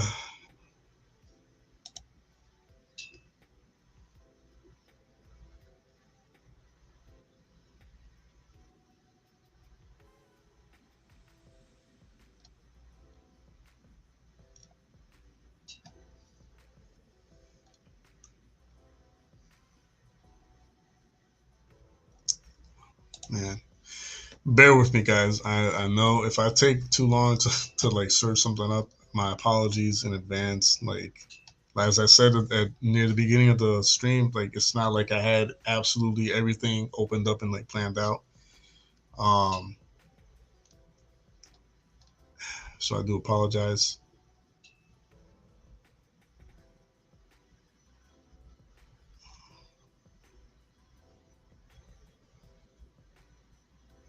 Okay.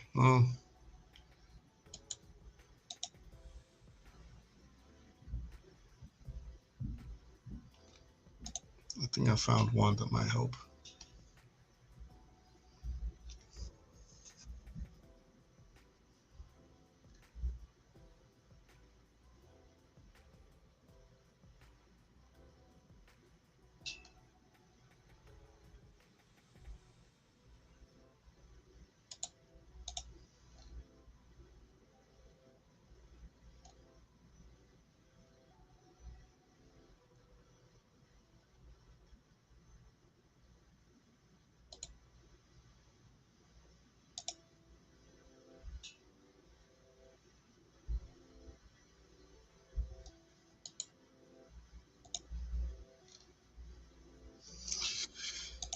Uh, um,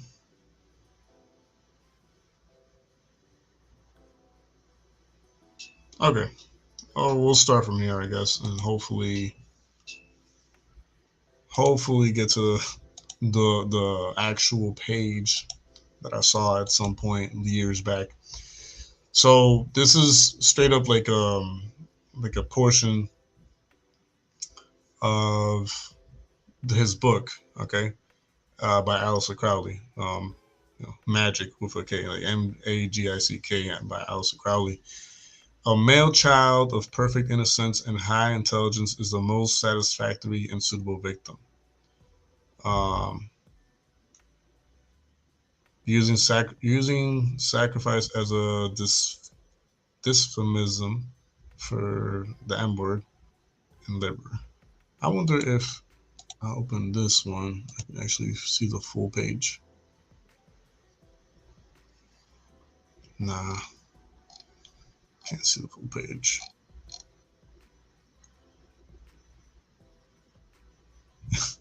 It's funny because a lot of people say, "Oh, he didn't really mean that. He just meant like like doing himself or whatever is like as like sacrifice."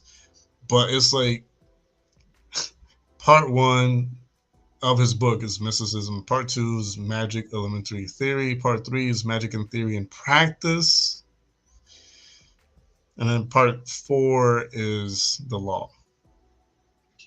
Like part three. magic in theory and practice. But anyways, anyone who props up Crowley, which one is? Yeah, no, I agree. But anyways, okay, so we're still on topic, because if y'all been following me up until now and have not lost sight of the main topic, pretty much on how human trafficking, UFOs, and the warnings from the Bible against all these things are connected, I'm pretty sure if you've been following up until now, you can see the connection like already. I still have a lot more to cover, but I'm pretty sure that if you have been following me up until now and have been listening to what I've been saying and showing you guys, you can already see the connection that is being made here. Now, on top of everything, and I'll try my best to find, information and videos that has to do with the topic. But on top of everything, people who have been allowed into some of these DUMBs, the deep underground military bases, and have had clearance and access to these places, and have been able to see deep levels of these underground bases, have had interactions, or have at the very least seen what we understand to be Nephilim and fallen angels, okay, which we would consider aliens. Aliens in the sense of the word, as people make them out to be, is anything unknown, like anything outside of the earth. So God, in a sense, within context, of course. I'm not, because a lot of people don't twist my words. I'm not saying God is a gray. I'm not saying God is a reptilian. I'm not saying God is like a freakish, like, monstrous, like alien.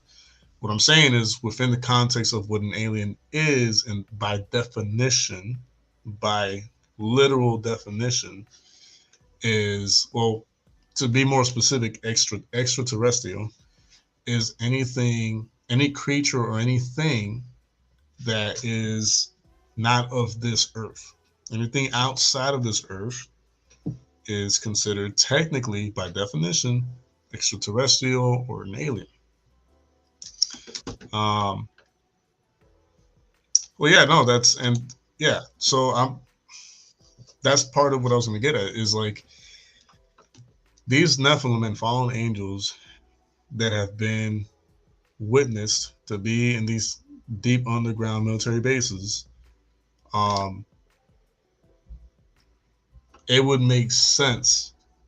Again, I'm not saying this is fact. I'm not saying this is the truth wholeheartedly. I'm not saying this is a guarantee. I'm not saying, like, hey, take my word for it. Like, these words are written in stone. I'm not saying any of that. What I'm saying is, it opens up the realm of possibility that a lot of these children that go missing every year, which are hundreds of thousands, if not more, it would make sense. It would make logical sense that whenever they do go missing and are never heard from again, there's a few things that could be going on. There could be just your usual, like, satanic human sacrifice with what I said earlier, or they could be just straight up food for these Nephilim / fallen angels, or / hybrids. And it would make sense, man, because this is exactly what was going on back in Noah's days. Nephilim, and any hybrid creature that was produced by the mixing of fallen angel DNA and humankind DNA, which involved, like, weird, odd, bizarre, like monstrous creatures fed on, okay, ate mankind. And when they didn't eat mankind, they would use them for sacrifices. And if they didn't do that, they would use them for something else.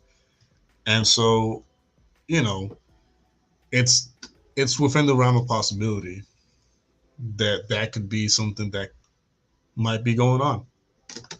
Is it 100% guaranteed correct, like going on? I don't know. But again, it would make logical sense for it to be happening that way. Um, but yeah, so going to a little bit something else that I wanted to bring to you guys' attention. I'm actually, you know what? I'm having a hard time deciding which one should I show you guys. Huh. So, the Voice of Freedom, right? It deals with human trafficking, but most importantly, child trafficking, right? And we just stated how if not if we just stated that it is within the realm of possibility of many of these human beings slash children could be pretty much just straight up like used as like sacrifices to these like Nephilim slash like fallen angels that could be and are within the realm of possibility of being deep down in these dumps, like deep underground military bases. And it would make sense because again, also they could be using them to continue to reproduce. And I've said it in the past. It would make sense. It would make logical sense. Um, and it's sick when you think about it. It's really, really disgusting and disturbing to think about. But we do have to keep in mind that the Bible does say that um, nothing is new under the sun. So the fact that that might be a possibility, um, that would be within the logical possibilities, and we're not too far off because we are entering in the time in mankind's history where it's just spiraling back down to being like it was in the days of Noah. Mixing of lineages, mixing of bloodlines, mixing of DNA. Um, it's hard to think about and it's hard to process, and it'll be even more difficult to process if you're someone who's skeptic of the Bible and skeptic of the faith, skeptic of God and everything that has to do with God. It'll be a lot more difficult to understand and process if you're kind of like wanting to deny the veracity and the trustworthiness of the Bible as the Word of God, and just God in general. But for those of us who understand that the Bible is infallibly, infallibly, and undisputedly the Word of God, truthfully, like from start to finish, we will understand how this all actually makes perfect sense. Um, and this is man,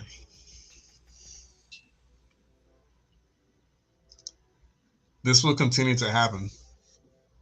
What's happening with people being trafficked and moved around and used? It will continue to happen because of the incredulity of people. People will continue to like just say that's too crazy to be real. That's too insane to be real. That's too, like outrageous to be really going on. It's because of that mindset that it will continue to happen over and over and over again on a daily. And the thing is, that sadly, the way the society is built on in a lot of homes, how both parents have to be like working and they have to be like making sure that they have a roof over their heads and they pay the bills and make sure that they have a house to live in and a bed to sleep on, feed the children. Because of the forced nature within how society is built nowadays, it's extremely difficult to find anyone, to actually make the time to go out of their way and on their own time do some actual investigation, deep investigation, and uncover a lot of these speculations and a lot of these conspiracies and a lot of these like suspicions. Everyone is just so busy trying to make sure that they survive in life that it's really difficult to find someone who actually has the time to investigate. And so sadly, excuse me, sorry, thank you. Sadly, it'll, I won't say we will never know. I'll just say it will take a longer time for us to truly know the true nature of what's really going on with these missing children, these missing people. Um, a lot of times, some people were close to exposing a lot of this stuff. Um, like the guy who was handling the McMartin case, he was there. Like he had already, honestly, he had uncovered a lot.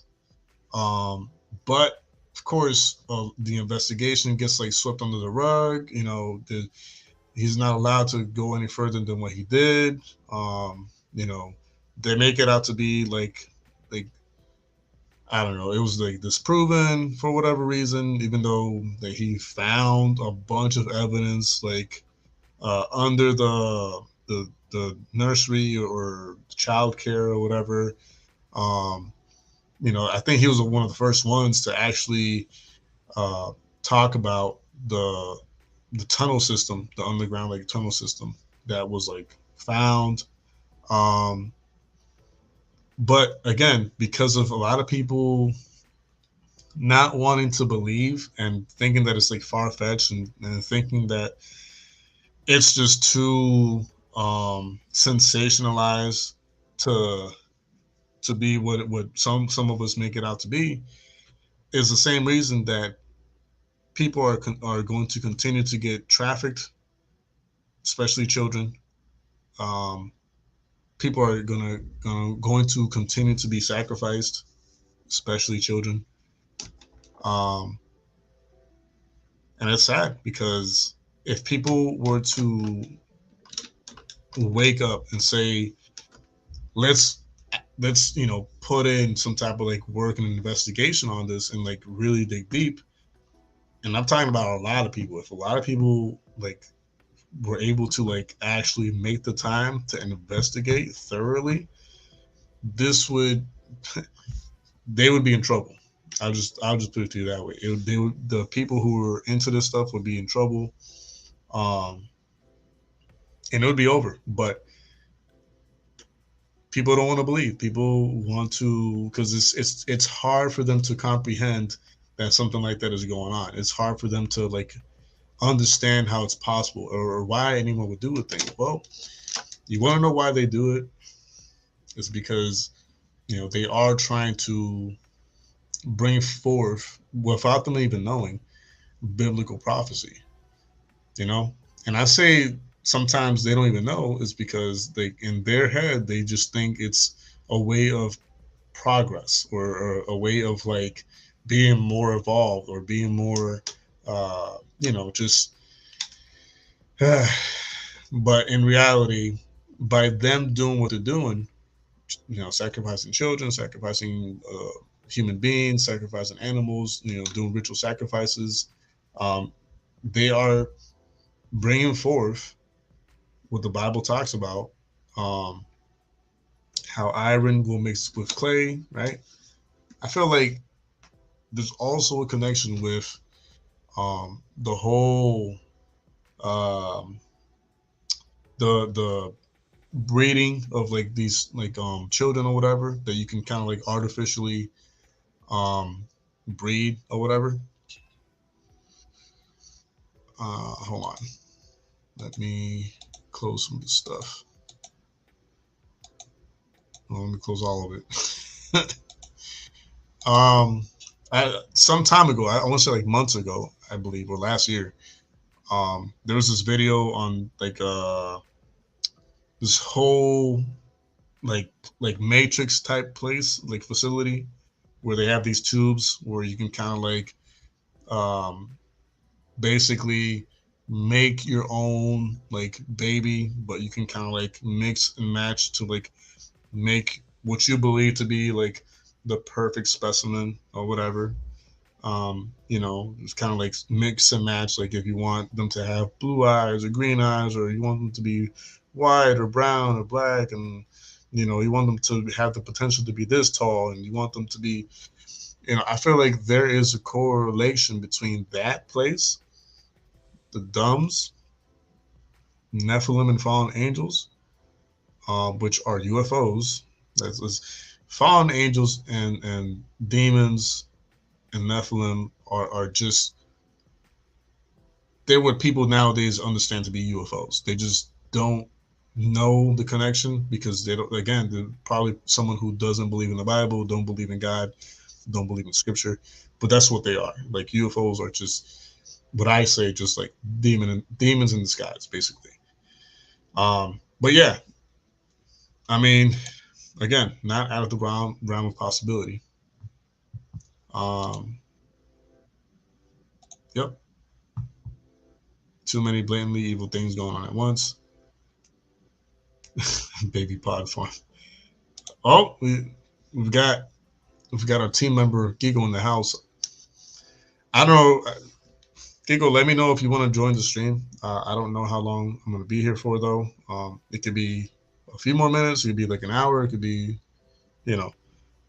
But if you do want to like join the stream, Gigo, just let me know and I'll send you the link. But yeah, he says people run towards darkness before they start running towards the light. Yeah, and a lot of people will just not even decide to turn around and run towards the light. They'll just continuously run towards darkness. Um, but yeah, man, it kind of like it really turns my stomach. It turns my stomach to the people who just dismiss things so easily, bro. Like I was talking to someone really close to my heart the other day, and we were talking about how there's a lot of parents who dismiss what their child tells them, like especially when it comes to like abuse or um, being touched or in some way, shape, or form, or feeling uncomfortable with a certain person or certain people, and like how there's a lot of parents that they're like, "Oh, you're just being dramatic. Oh, you're just this and that." Like, listen to your kids, man. I don't. I don't know how hard that is to do. It really turns my stomach to know that there's people out there who would believe someone else's word first before they believe their child. It disgusts me, man. And then on top of that,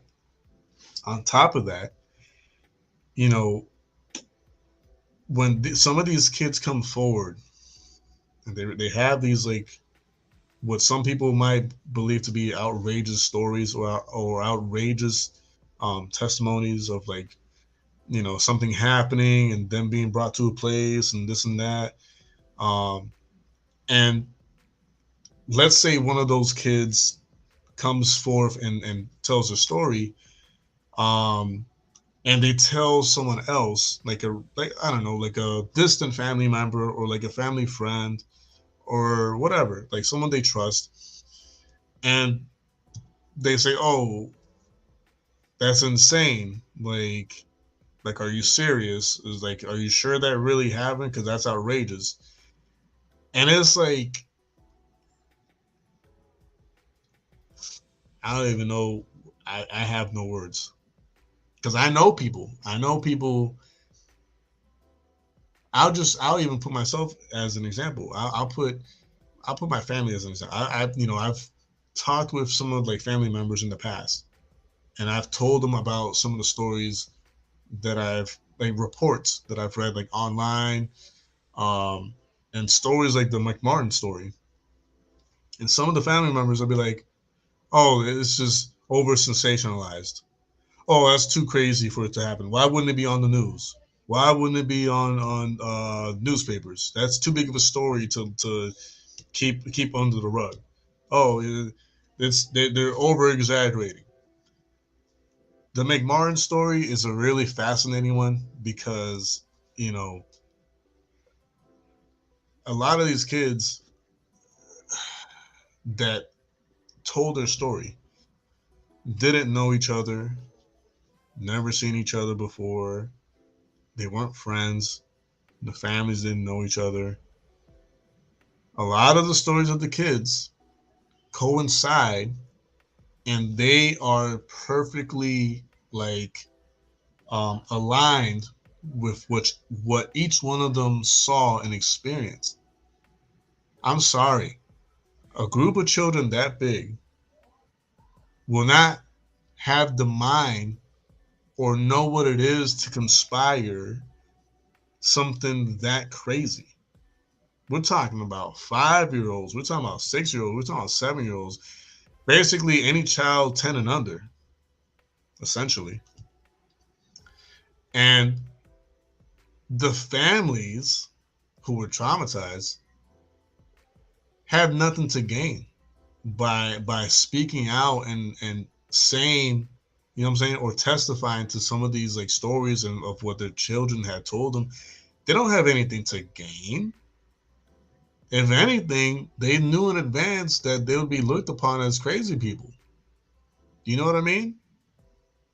So the McBarn case is really it's a fascinating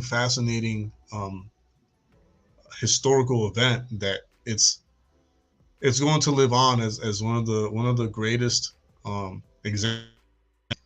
Even when you come forward with the truth, people will call you crazy. You know,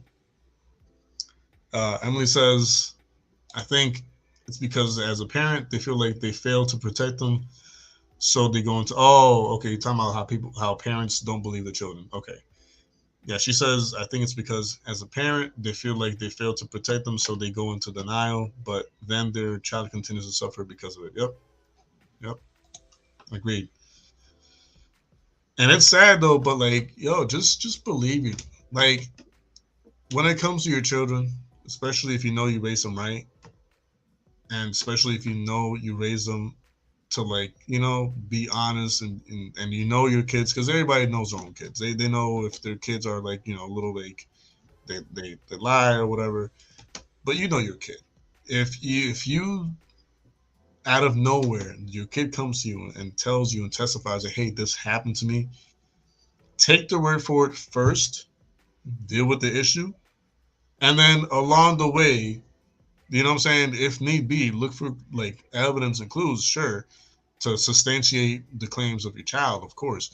But listen to them first and trust them first, and then verify along the way. Don't dismiss it. Don't say, oh, let's verify first and then see what if you were saying was true. Nah, like believe and trust your children first, yo. Like I don't understand how people would run the risk of not believing the children, and then the children along the way like starts like showing a bunch of like red flags. You know what I mean? It's dumb. Any parent out there, I'm gonna say it right now, any parent out there who dismisses anything serious that your child has told you or confessed to you or testified to you, and you dismiss it, and you say, oh, you're being dramatic, or you're over exaggerating, or you're exaggerating, you know what? No, I'm not going to say what I was going to say. I will say get help. I'll say get help, and you're not fit to be a parent. You're really not. If you don't have not even half the mind to be sensitive and have a comprehensive ear for your child, when your child is clearly showing signs of distress and all these other signs, and you're not smart enough or human enough to take them seriously, like, you're really not fit to be a parent. You're really not. And I feel terrible that I say that, but it's the truth. Like, it's very simple. It's very simple. Oh, Dad, like, in school, like, this man. First of all, what kid or child out of nowhere could come up with like these like very detailed, specific like stories? You know what I mean? Even if they were someone who watches TV a lot or whatever, and like sees a lot of like movies and shows, and have to, even if that were the case, you will be able to like read the kid's face, their attitude, their demeanor, everything, their emotions, their voice. You will notice that they're coming forth to you with truth. It's crazy, yo. Western family values have been attached for 60 years, probably.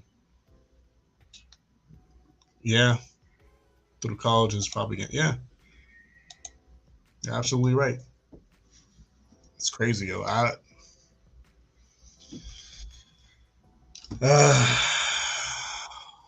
Okay. Now, I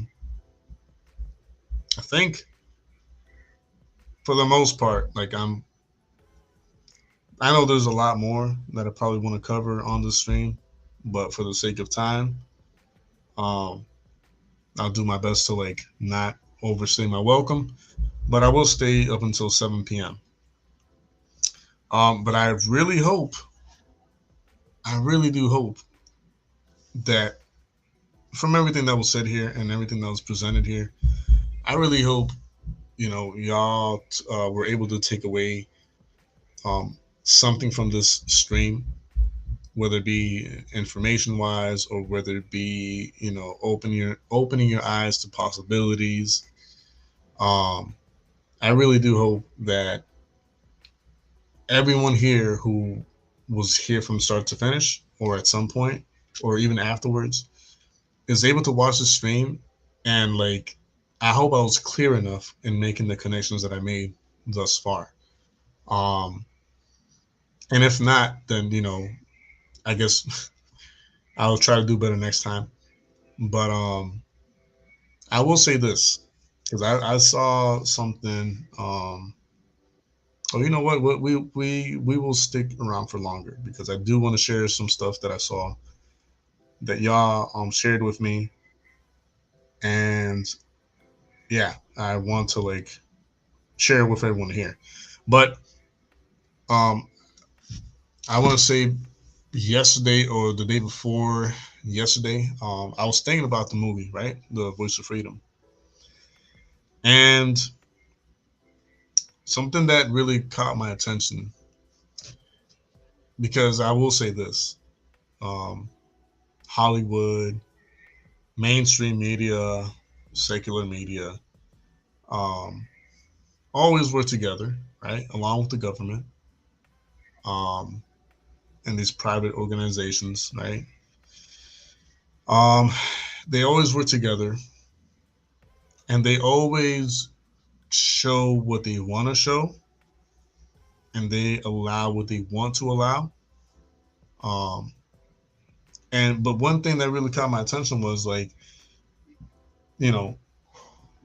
which is true. I won't say everything, but most things that go viral they don't go viral naturally. Let's see how I can explain that. Let's say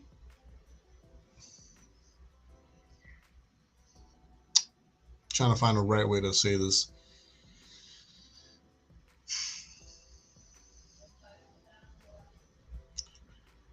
Let's say if at some point I do become some type of like big YouTube influencer or whatever, right? Having millions of like subscribers or whatever, right? If that ever happens and I'm not carrying the same tone or the talking about the same topics or whatever, be very, very careful. Now, and this is why it's hard to like actually explain this, because so yes, God does open many doors, and God does allow a certain reach, if you will, within his people. He will allow a lot of us to reach, hundreds of thousands, millions of people, someone like a Marcus Roger, right? And a lot of the Christian rap artists that I follow, they God has blessed them with that reach of reaching millions of people.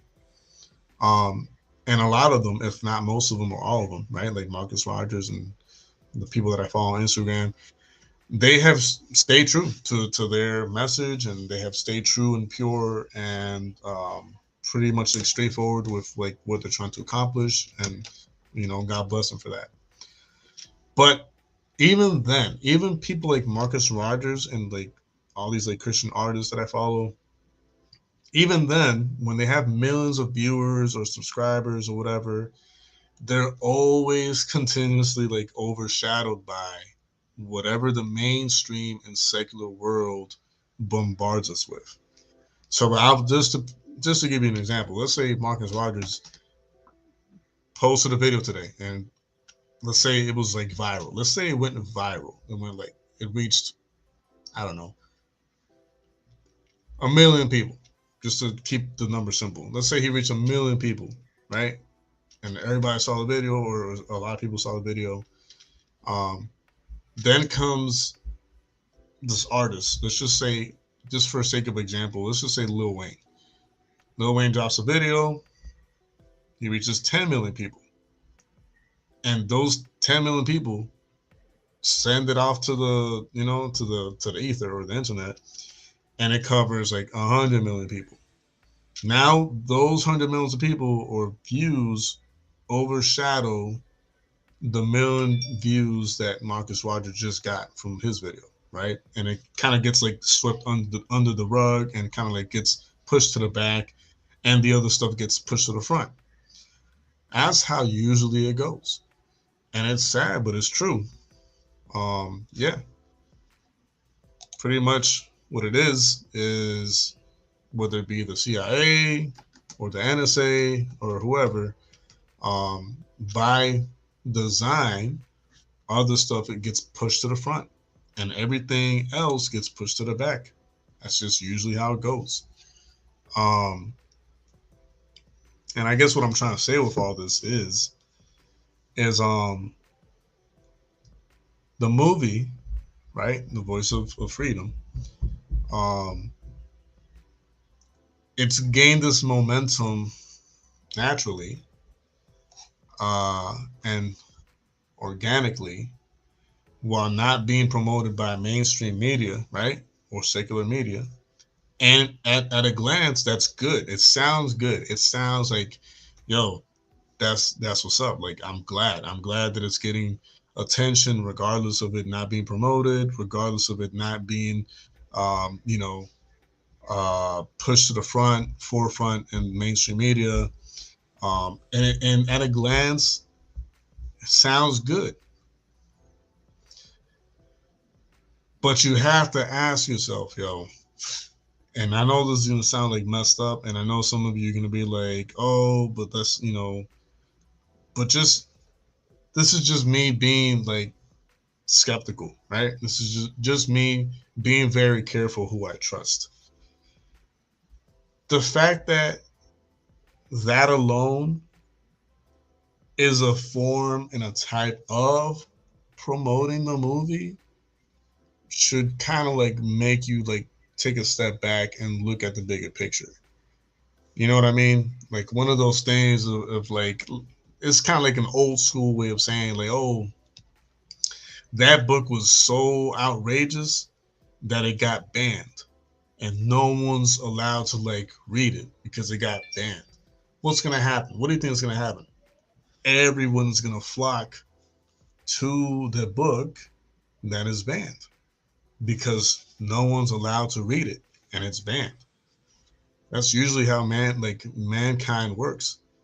Um, but now it's not to say that the movie um, shouldn't be watched. I'm saying like, yeah, definitely. I'm planning to watch the movie as soon as I get a chance because I just want to study it. But the thing is, watch the movie, take in the informative side of things, and understand that whatever numbers are presented or whatever situations are presented within the movie are nowhere near what's really going on. Kind of the best example I like to give people is like the Passion of the Christ, which crazy enough, it was also produced by Mel Gibson and also got a lot of backlash. Um, but that movie, although it did a phenomenal job at illustrating and depicting and visualizing and painting a picture of what Jesus went through, even then, it's still nowhere near close to what he really went through when he, you know what I'm saying, when he got like, when he murdered, like when they murdered him. Um, no amount of visual effects or makeup or scenes will come close to, will ever come close to what Jesus actually went through. Still, they did a great job at portraying what happened to him, a phenomenal job, which I think is extremely close. But even still then, it doesn't compare or come close to what Jesus actually went through. So the same thing happens here with this movie, Voice of Freedom. Like, no matter how crazy numbers they show you, or let's say they say, oh, 1 million kids go missing every year. That sounds like a big number. And it's like, holy crap, that's a huge number. Like, what the heck? Right? And it's documented. And it's like this is like legit. This is like actual information from reports and all this other stuff, right? But even then, there's probably millions of kids that get trafficked, millions of human beings that get trafficked. So whatever the movie presents, just think it must be double or triple that. And whatever they show the kids going through, you got to think it's probably 10 times worse than what they're showing us. So as long as you go with that mindset of knowing that they will never truly show the genuine nature of what's going on, then by all means, watch the movie. Watch the movie and take it serious, obviously, because it is a serious matter. Take it to heart because it's a very delicate topic. But understand that no matter what numbers or what visuals they present to us, it's always going to be 10 times worse than what we're seeing and observing. All right? Keep that in mind and then the other thing is, like, understand that the government, the entertainment industry, the cabal, all these people are working together. So no matter what the government does or is doing or is going to do to help the matter, they're part of it. You understand? Like, I don't know how else I can explain this, but the government is not going to completely help that situation. Why? Again, because they're a part of it. They they help facilitate some of these things that happen. So even if they say tomorrow, oh, we're gonna raid like a bunch of like homes and houses and complexes where we believe there's a bunch of like rings, like uh, catch, I mean, predator rings or whatever going on. Even if they were to do that tomorrow, and let's say they captured like thousands of people involved in that situation, trust me, they're laughing afterwards, like if they only knew. You know what I mean? If they only knew that we actually have like not only thousands, but like hundreds of thousands or tens of thousands of like people like captured, and it just goes beyond it. But I'm going to try to pull up a few tabs here where I've had. Oh wait, man. I think I might have to ask. Yeah. Hey, Dead Twist, if you're still here, man, I'm sorry to bother you with this, but if you're still here, if you can please send some of well the things pertaining to this topic that you sent me earlier on my main Instagram, send it to the Vision Eye View TV Instagram, because I can't log into my personal account on the computer for whatever reason. So if you can please do that, I will appreciate it. That way I can share it with everyone else here. Especially that one clip that you. Oh, you know what? I think I can send it to myself. Hold on. Hold the phone. Emily raised her hand, and I'm still trying to think why. But why? Oh man. Let's do.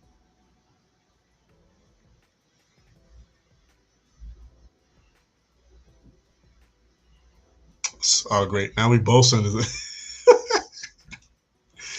We both sent it to me. That's good though. That's good. Keep keep it going, because I don't know if yeah, some of it is very interesting.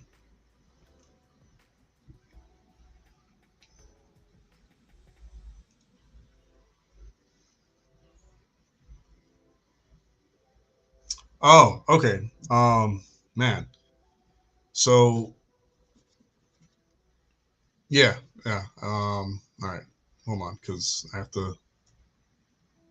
All right. So the other thing I was gonna say, and I forgot, and I don't know how I forgot, but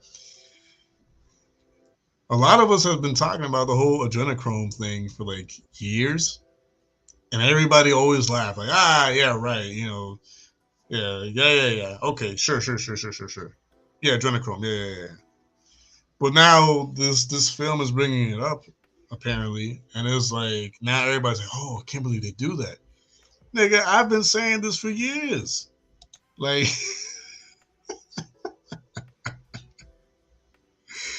oh my goodness, yo.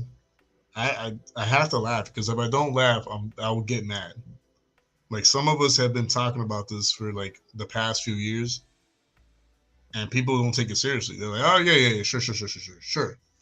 There you go with your crazy conspiracies. Blah, blah, blah, blah, blah. Now this movie comes out. Now there's people who feed off with kids, and they scare them and traumatize them, and then use like, oh my goodness, they do that? Oh my, what? This is so tragic. Nigga, I told you this like 3 years ago. But what do we know? What do we know? All right, hold on. Okay. Yeah, we could watch this one. Because there's two that I want to look at. But, all right. Wait a second. Pause. Okay.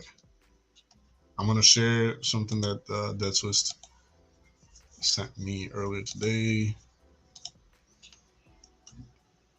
Check it out, y'all.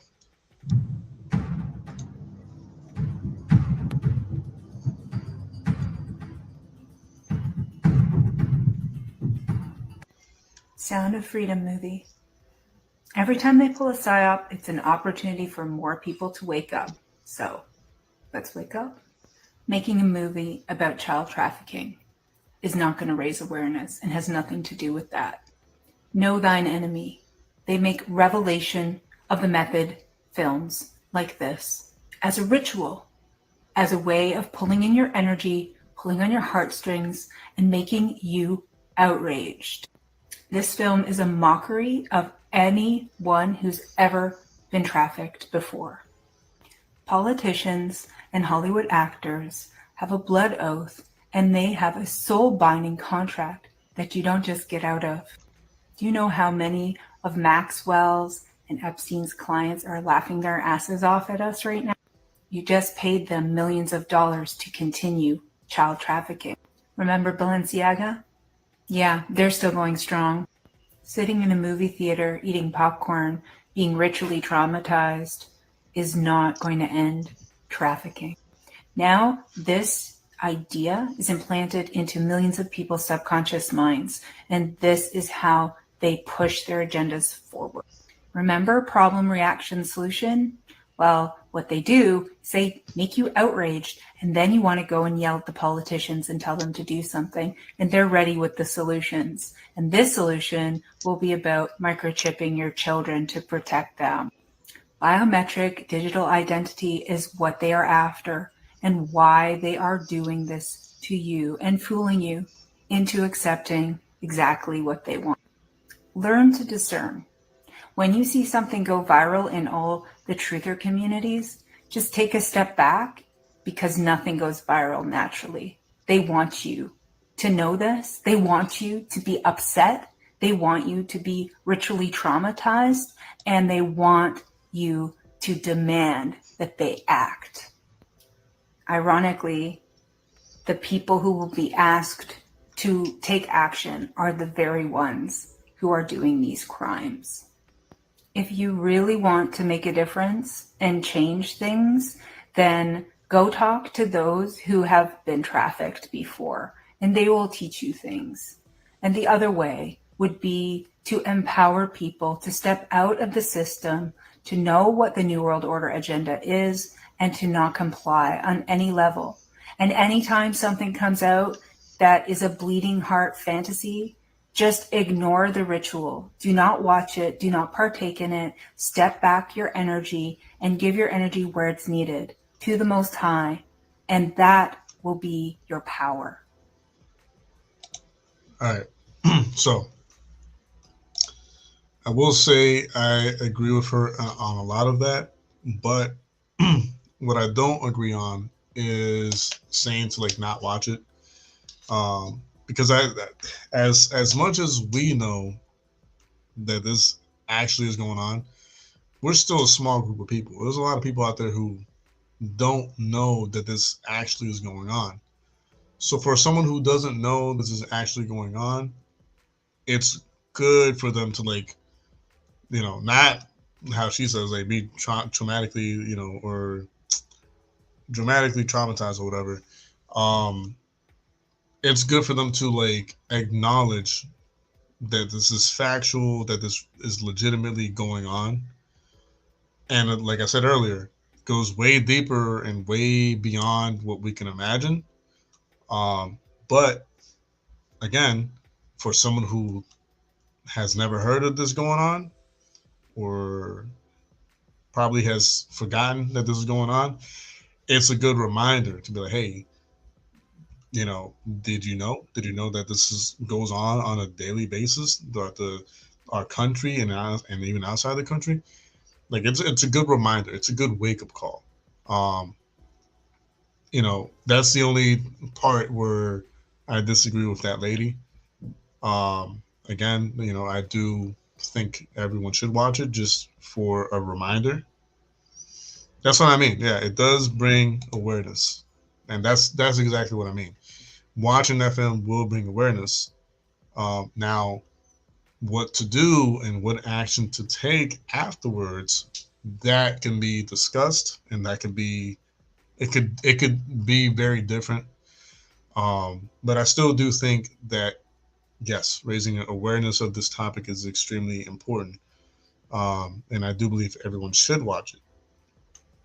I understand why the lady said what she said, and she's saying it because a lot of people are still like within like the matrix way of thinking, that they think that the politicians will fix it and the government will fix it, and you know, then you'll have this big group of people like, you know, with picket fences and like starting what do you call it, freaking not how's that called, like when you get a group of people and you kind of like, you know, shout like the beliefs or whatever. I forget how it's called. Um, yeah.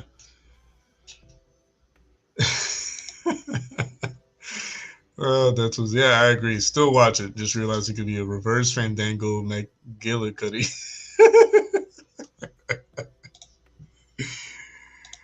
But yeah, just understand, kind of like what she said. Like, understand that asking for the government to do something about it is useless because, again, they're the ones who are facilitating for it to happen. So it's kind of like an oxymoron, you know, like asking the people who are doing it for help. Yeah. But yeah, I think I'm trying to think because I'm trying to make sure. Oh, you know what? I sent myself some of the stuff that's what sent me. So hold on, wait a minute. Put some peanut butter chicken in it. I think this is the other one.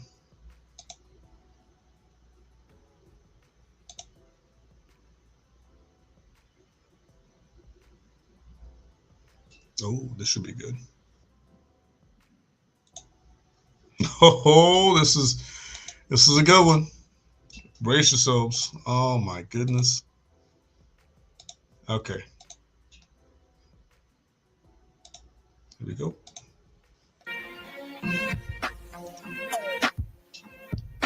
Hello, beautiful people. How are you today? Today's been a quite eventful day, and I'm keeping track of everything. Now, I want people to understand a few things that have been going on. I'm recording from Erie, Canada. That's right. I have come across the border and asked Canada to protect me as a refugee because if you follow my videos and you followed my story since my video channel has started, from the kidnapping and death of my girlfriend, the death of my cousin Michael Jackson, the death of my father, the kidnapping of Laurel Aston, the kidnapping of me, also in Mexico, and how I documented all of that. Because Laurel was a ex-CIA human trafficking victim from the age of 2 years old. And at one time and point was the CIA's top assassin. So I want you to understand one thing. If she was the CIA's top assassin, which she is the girl from Kill Bill. She was actually 15 years old when that took place. Because if you don't know about CIA assassins, they take children and rape them to administer mind control. Now, they do this habitually. Now, I want you to understand one thing about Freemasons and what they do to kids. They rape kids, they kidnap kids, they instate mind control into children by raping them. Now, if you don't know how mind control really works, I'm going to explain it to you again. And I'm going to take my time to really explain it to you so you people can really understand how sick Freemasons are, what they're all about, why they operate in the CIA, NSA, the military, MI5, MI666.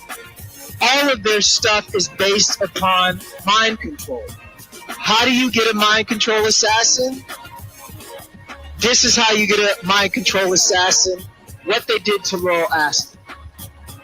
They took a young girl that was bred by possibly genetically two good races, which if you want to get two good warrior races together, try me and a Japanese woman having a child, because I'm descendant of a Blackfoot Olmec, and the Japanese have ninjas.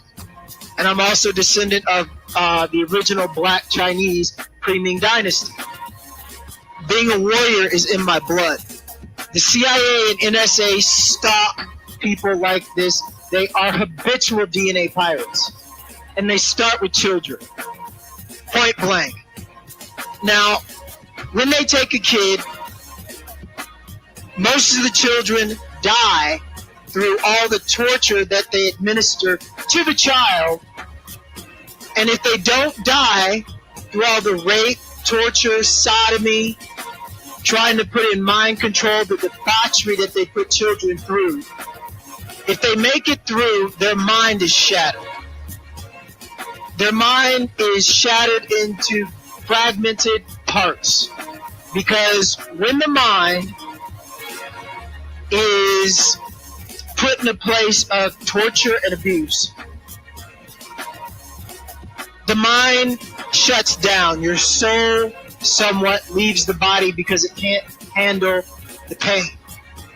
This is a natural effect. When you pass out, if you break a bone, it's basically the same equivalent. Now, I want you to understand how the CIA administers mind control. When they rape a child, it shatters the child's mind, and then that child's soul leaves the body, and then they bring in a demon to control that child once that child is awake. This is how the CIA, NSA, MI5, MI666 administer mind control and create mind control assassins from children. So they can have full-blown psychotic assassins by the time they're 15 years old. And put them on growth hormones, they look 20, 25, but they're 15. I learned these things from Laurel Aston. This is why the American government wants me dead. This is why the American government kidnapped her, and she's in Mexico right now, living in a dirt shack with no money, and they want her to just die from heat exhaustion and malnutrition. Because Hillary Clinton raped her as a child. Because Bill Clinton raped her as a child. Because the Windsors raped her as a child. Because she was the top assassin, and what they do is they take these children and trade them around and administer mind control. When you become a top assassin, only the top members of the upper echelon have control to administer the codes, to administer the mind control into their top assassins. They do it sexually. They do it through torture. They do it through abuse. They do it through debauchery, sodomy. Laurel Aston went through all these things and lived through it. And she lived to talk about it. Just like I'm in Canada right now, living to talk about it. And Laura, I know you're not going to hear this because you don't have a way to hear it, but I told you we should have come to Canada. You wanted to go to Mexico. Ladies, if I'm trying to help a woman, and I do my best to try to help her, but if she doesn't want to listen, and I do what she thinks is best, and even if I know it wasn't best. So I went to Mexico because she wanted to go to Mexico. She was convinced she had people and family there that would help her. So what they did in Mexico is they stole all my property, all my paperwork, all her property, all her paperwork, put me in jail for 3 months.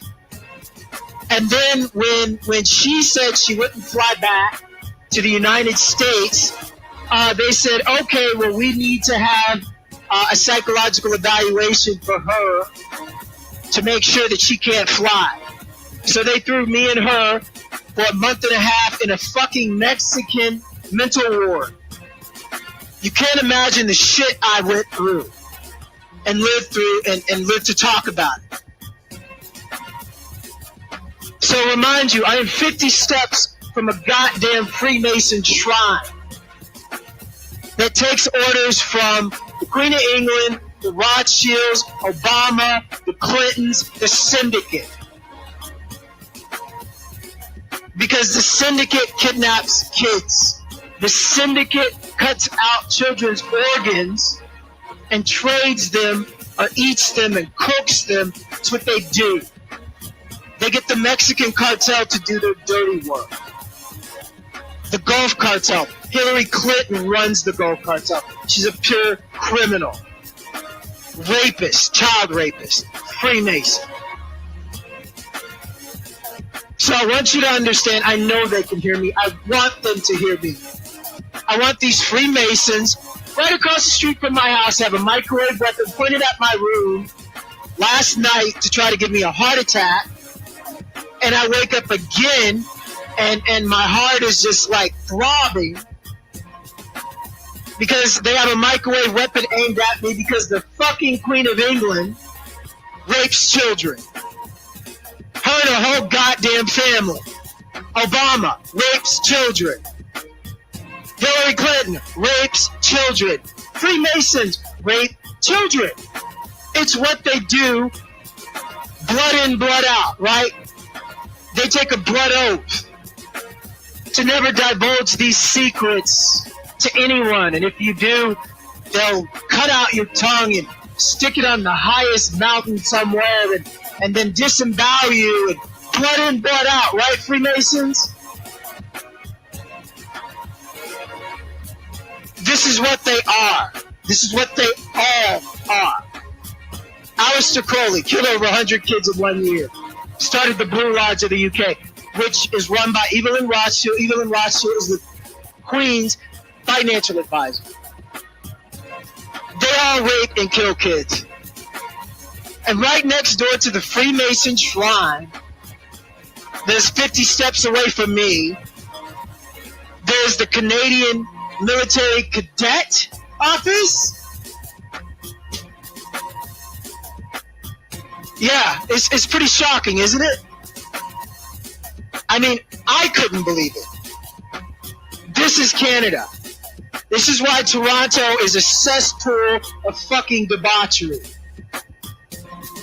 It's like there are no religious people here that can stand up and say, I'm not going to go for this.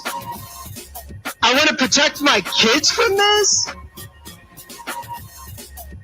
This is Canada. Anything goes, right? It's sick. I didn't know it was this sick. And then they just approved bestiality? So now any witch, Freemason witch, from around the world can come to Canada and say, yeah, I have sex with animals, and my country won't let me have sex with animals. Will you protect me? Huh. It's pretty shocking, huh? Well, here's something more shocking. Witches, Freemasons, having sex with animals is what they do. It is called gaining power over nature. These sick, twisted demons have sex with animals, and they believe it gives them power over Mother Earth, our home that God gave to us. So a sick, twisted Freemason individual can have sex with an animal and then feel empowered that he's so powerful, he has power over Earth. And the Canadian judges, who are obviously Freemasons, and probably some of them have sex with animals too, they believe this. They always have believed this. This is a very old practice of Wicca. It's sick. And they don't want anybody to talk about it. They want to walk around, be able to drive their car up to their Freemason lodge. I got money. I'm protected by the Queen and the CIA and MI5 and MI6, and I got the Canadian military cadets right next door. So I can do anything. I can even take your kids.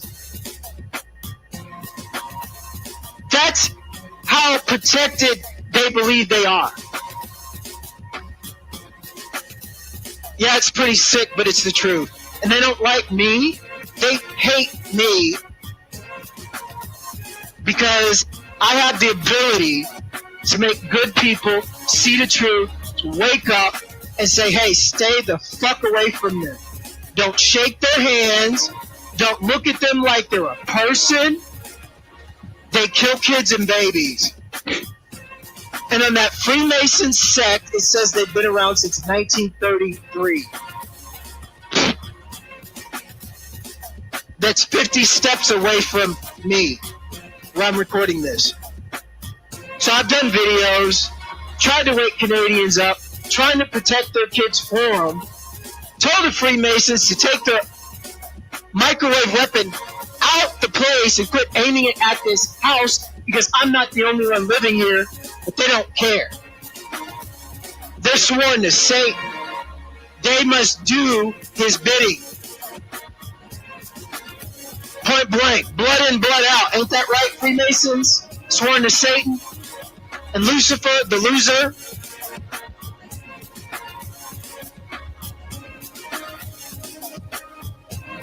So this is what I do. You know, I don't have anything. I don't have money. I don't have a life. I spend my time trying to fight chemtrails with my inventions that I had to invent to stay alive. Because the American government, and I guess along with the Canadian government, which is allowing them to, are spraying chemtrails on Erie every freaking day. So then the Freemasons have to have a microwave weapon pointed directly at me because it's nano black matter. Programmable black matter. So they have to have a microwave pointed at me so when the chemtrails come down, they get the program to attack me and to go into my body. And to form what a Freemason calls a fibrillator. A fibrillator is a black goo matter programmable part. Once it's in my system, it attacks my heart. It attacks my breathing. It connects to my spine and the spinal parts that control the breathing. Then it connects to my nostrils and then starts to clog up my nostrils so it'll look like I died naturally if I die. This is what they do. Soft killing. This is what chemtrails is about. It's not about the U.S. missile defense. What, U.S., are you afraid somebody's going to shoot a fucking missile at you and end you? Nobody has shot a missile at the United States for over 30 years since the big chemtrail. Huh? And then, when Star Wars went online, and chemtrails became part of DEF CON. Oh, we got to spray DEF CON 1. We got a possible terror threat. Yeah, you do. They're called Freemasons. Sworn to Satan that kill and rape kids and innocent women. But they won't do anything about them. The Canadian authorities won't do anything about them. The Canadian cops won't do anything about it. Because they're outstanding members of the community. Huh? No, they're psychotic serial killers that have not gotten. All right. So I do apologize for my long absence, but I'm pretty sure everything that was being said there was at the very least interesting. And that was another thing that I wanted to like kind of like bring up is a lot of people. Well, you know what? Here, let me ask y'all. Let me ask the people in the live chat right now, or even someone afterwards who might watch the stream, you know, after it's like posted or whatever. Like, man, well, I'm trying to find a very simple way of putting this.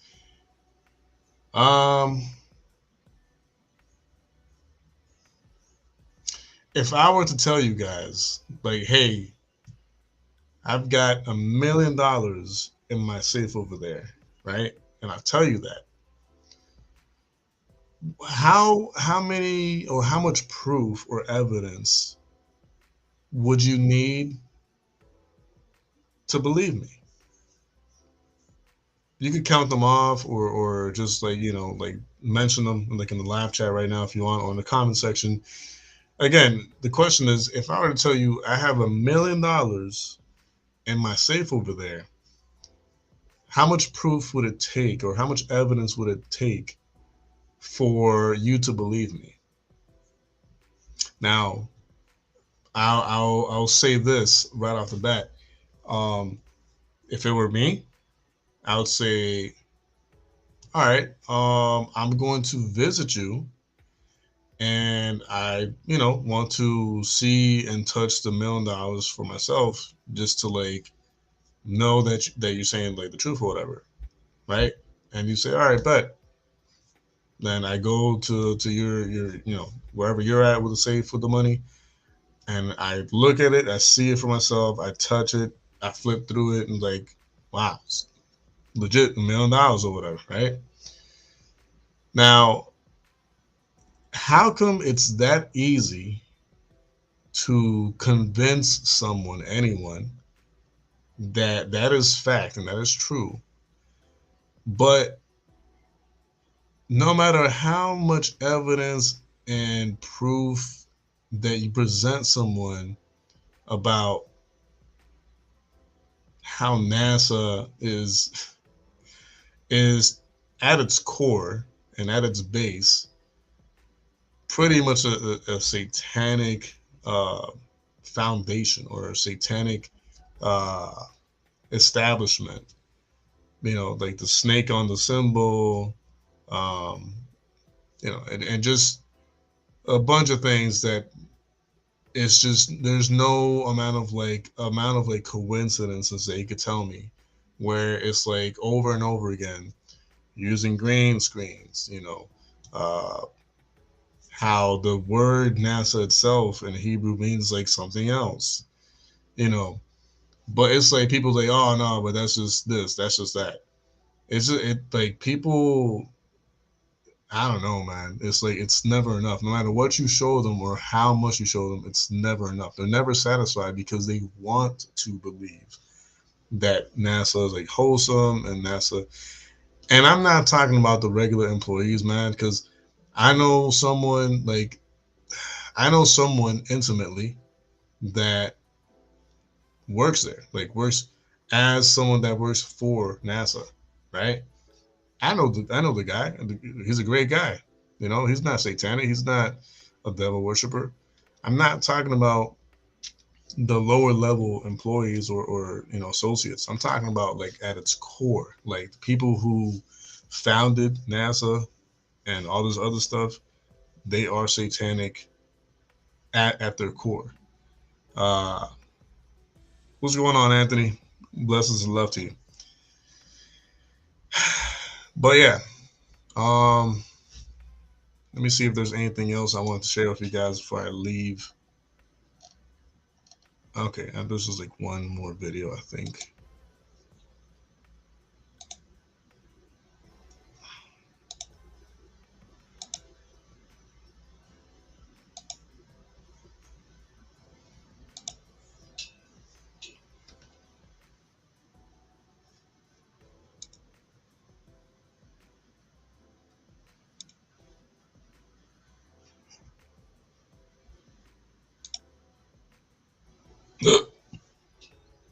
Ooh, this should be interesting. It's only 5 minutes long. Let's do it.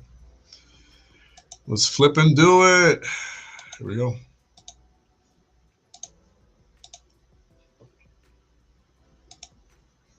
right.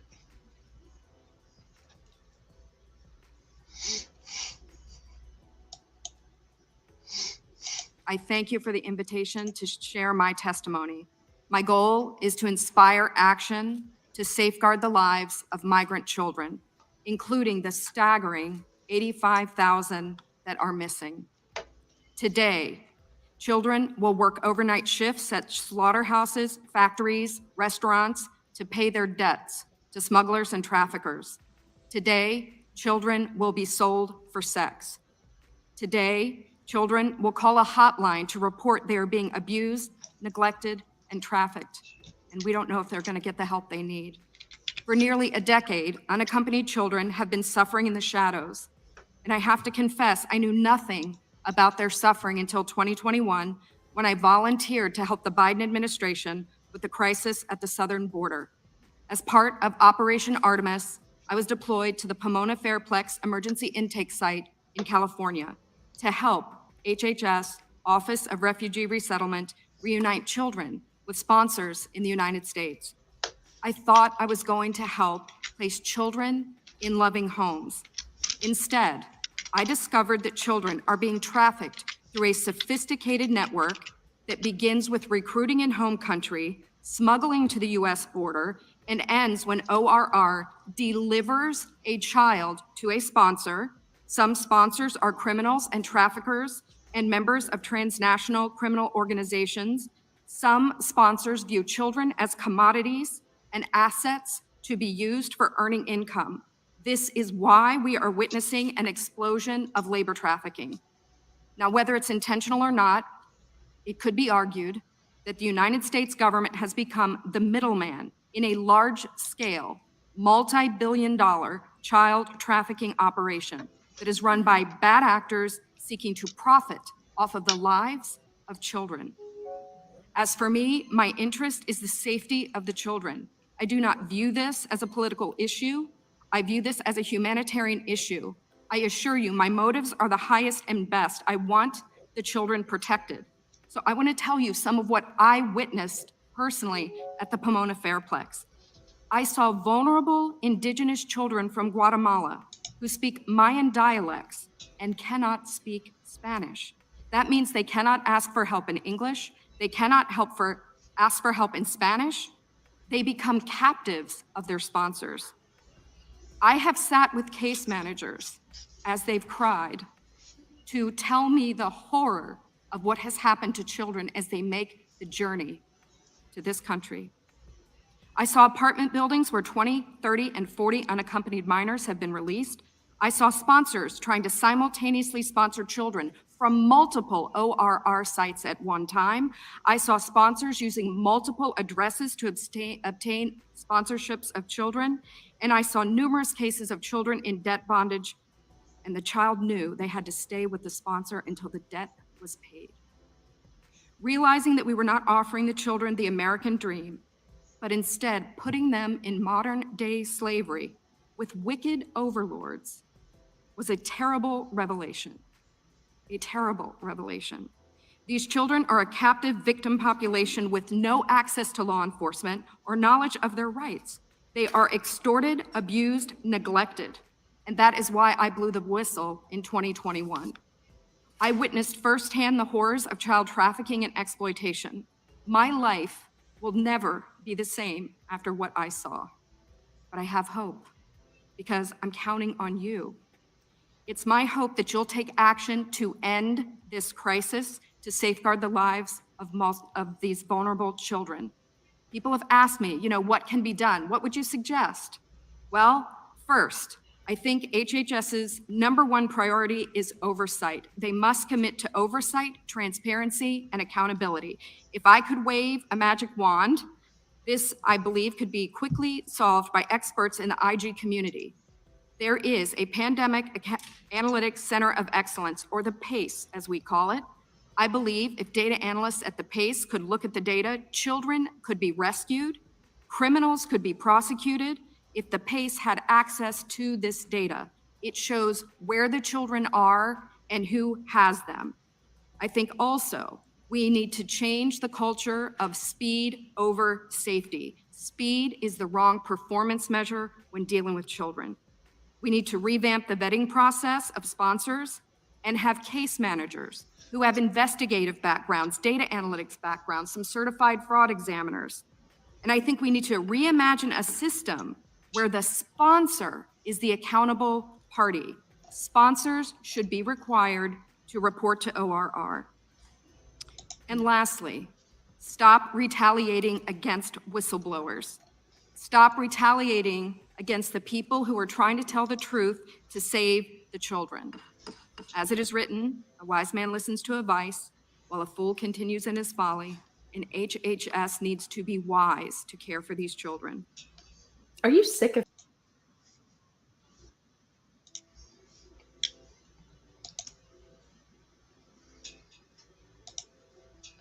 All right. Hey, Hills. Man, I haven't seen you in forever. Blessings and love to you. Thanks for being here. I appreciate it. But I am going to start wrapping things up in a few minutes. Hopefully around 8 o'clock or so, I should be calling it a night as far as like this show goes. But I really do implore, I really do highly recommend anyone watching this afterwards to watch it from start to finish. Even if you're stopping by right now, like Hills just did, rewind the stream from the start.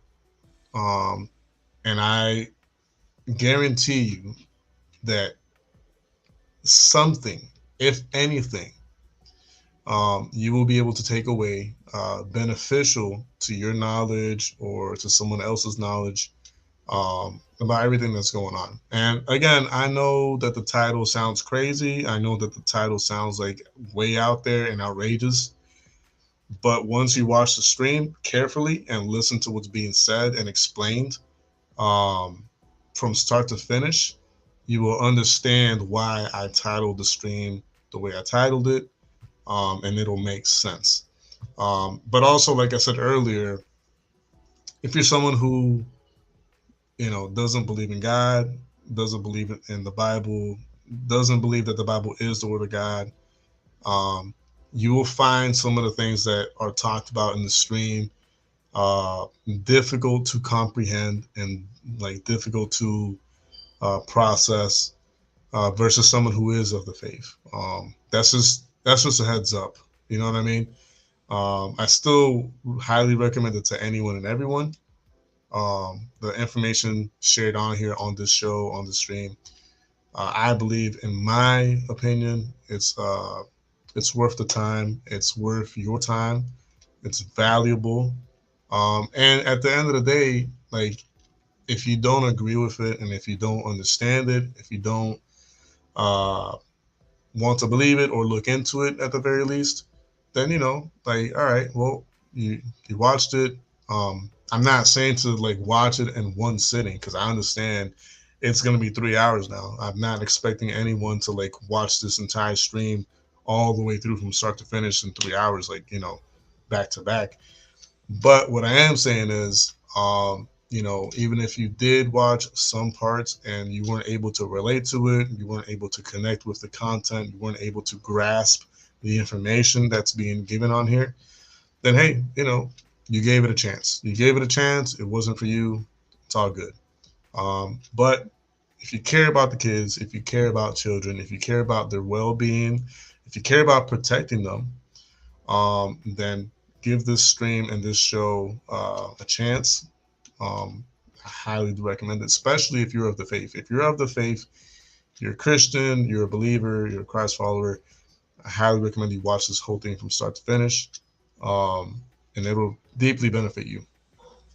But hey, I know I shared this on the main channel a couple minutes ago. I do believe that's probably why Hills is here. It's because I shared it on the community tab of the main channel. But yeah, I want to say this real quick before I start wrapping things up officially. If you're on the main channel and you're only there only for the catches, and you're only there for Alex or any other of the catchers, you're being very narrow-minded, like extremely narrow. And I'm not saying that to offend you. I'm not saying that as a disrespect. I'm saying it so that you can like open your eyes to, you know, like potential beneficial content aside from catches. And Alex and everyone else who does catches have my respect. They have my admiration. They will forever have, you know, my love and support. And they know this, and you know, they will go far, and I will always be behind them to support them in any way that I can. But if you're a viewer and you're a subscriber and you're just on that main channel just for the catches alone, then I have to be the one to break it to you. You're being extremely narrow-minded and ignorant. And I'm saying that out of tough love. Like, I'm saying that because catches only go so far. And yeah, they do help the situation. But this whole situation on a bigger scale and in the bigger picture of things, it goes way beyond doing catches. Like, it goes way beyond what any one of us can do as far as like confronting the PEDOs or the predators and all that. It goes way beyond that. So if you give this channel a chance, especially this specific stream, if you watch it from start to finish, you'll understand what it is that it's at its core, the problem at its core of why there even is a lot of these situations going on around the world with children and kids and all that. So I do recommend and suggest that if you really do care about the children, you really do care about the kids and their safety and their well-being and understand the nature of why things are going on, I implore you to please give this episode a chance. Please give this channel a chance. And yeah, that's all I'll say for now. yeah, catching is great.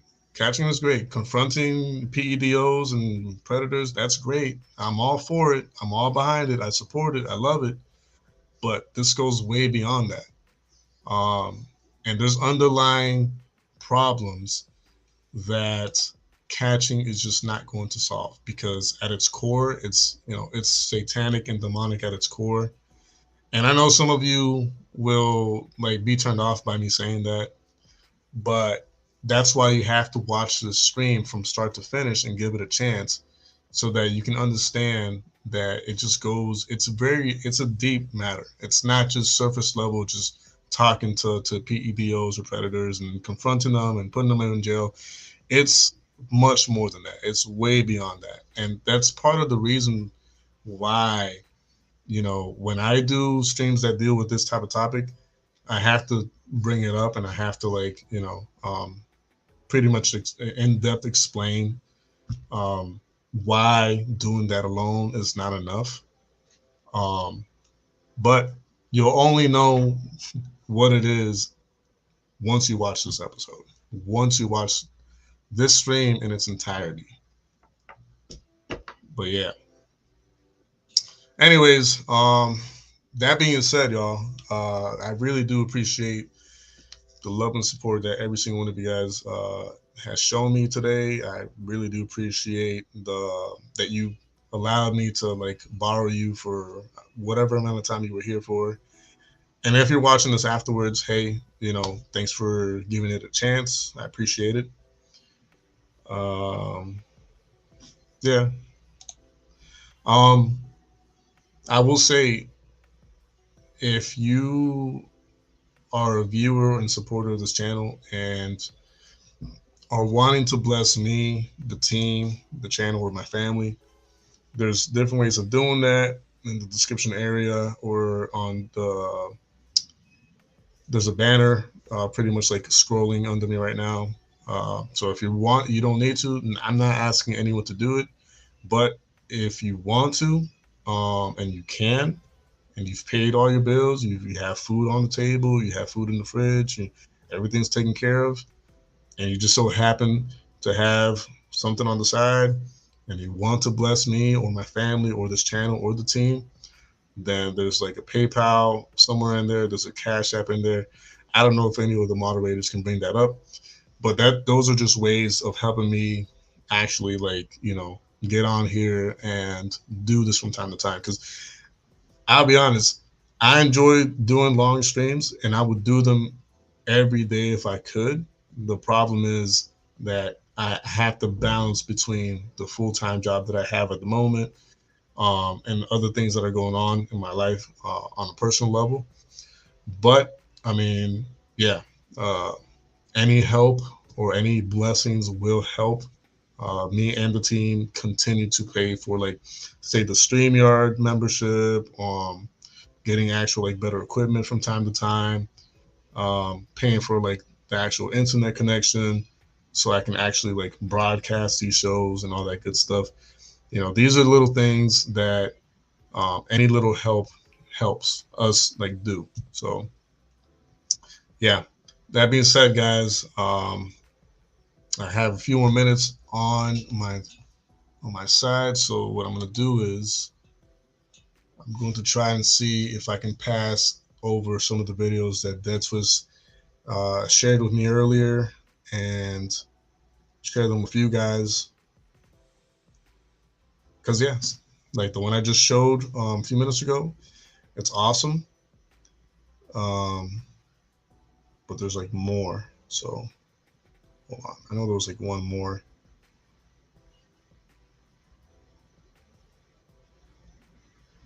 Okay, that was a good one. That was a good one.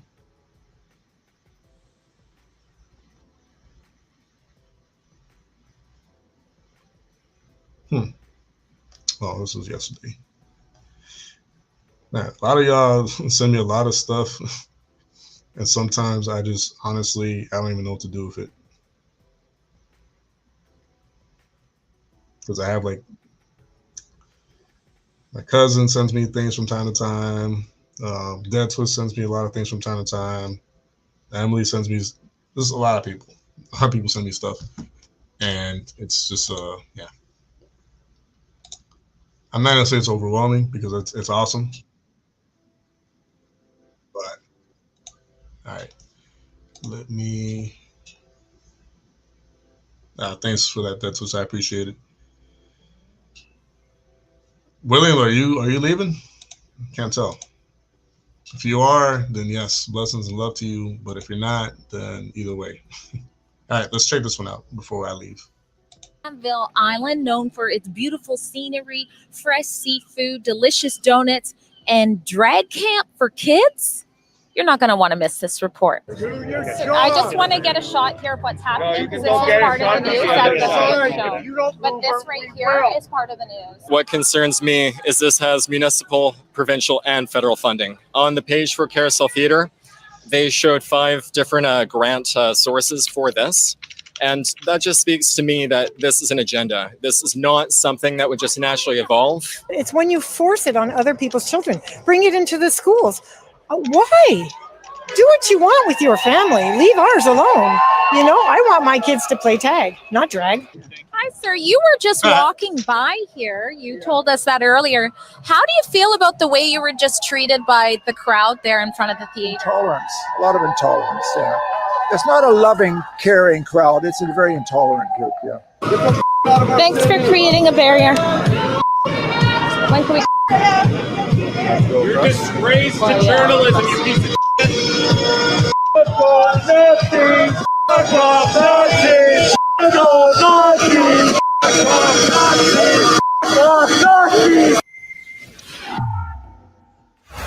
All right, security has arrived to keep me safe as I bring you this report covering what is happening outside of the Carousel Theater. Believe it or not, this is the second year in a row they've hosted a drag summer camp for kids. They've got two different camps. One starts at age 7. That's the junior camp, and the other one is for teens. But the real story here is how state preferred media as well as unions have come together to spin a story that those who oppose this event are a risk to the people attending, which includes children. Take a look at the City News report here. Bernier supporters retweeting his remarks punctuated with anti-trans rhetoric. People like Maxime Bernier and his party say things like, we need to protect the children. Yet that same Maxime Bernier is sending fascists to events towards children, possibly armed, and putting them in harm's way.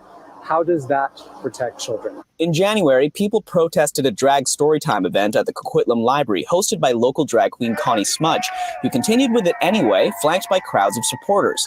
We reached out to Carousel Theatre for comment on their plans to keep their events safe, but they didn't get back to us before broadcast. For organizations like this theater, they'll probably have to hire their own personal security because they can't rely on the city, they can't rely on the police. That said, the Vancouver Police Department tells City News, we are aware of these concerns and will be able to respond to any calls should anyone need us. And in a statement, the City of Vancouver says in part, the city strongly condemns any threats or displays of violence, particularly ones that impact children and youth. So we as LGBTQ people have to attend these events, have to show up as allies, have to carry signs, have to protest to make sure that our kids are safe. Because the ones that are advocating for their safety are putting them in harm's way. The headline suggested that there were safety concerns, but all they did was read Maxime Bernier's tweet. They also referred to a previous drag queen story time we covered at the Coquitlam Library, but omitted showing actual violence, which was exhibited from the actual supporters of the drag event. You can see police are already present behind me. They're standing very near to the event, and we're walking up to it right now to see what's going on. Oh, it looks like this lady is trying to get the officer to move me to the other side as though I'm not a journalist. I'm working, and the faster I get my shots, the faster I can leave. I'm not helping anybody. Oh, you know you are. Hilarious.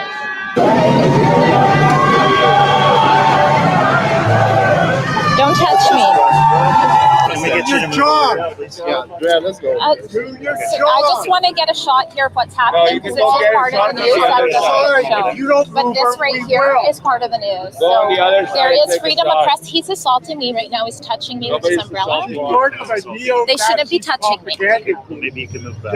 I will after I get my shot. It's freedom. It's my right to be here, and it's the citizens who watch us right to see what's happening. Thank you. Other side of the street, motherfuckers. All right, so that was hard to watch, but yeah, that's the world we live in nowadays, man. I'm gonna show one more thing that William actually shared in the live chat area, and then I will officially close tonight's stream. Check this out, y'all.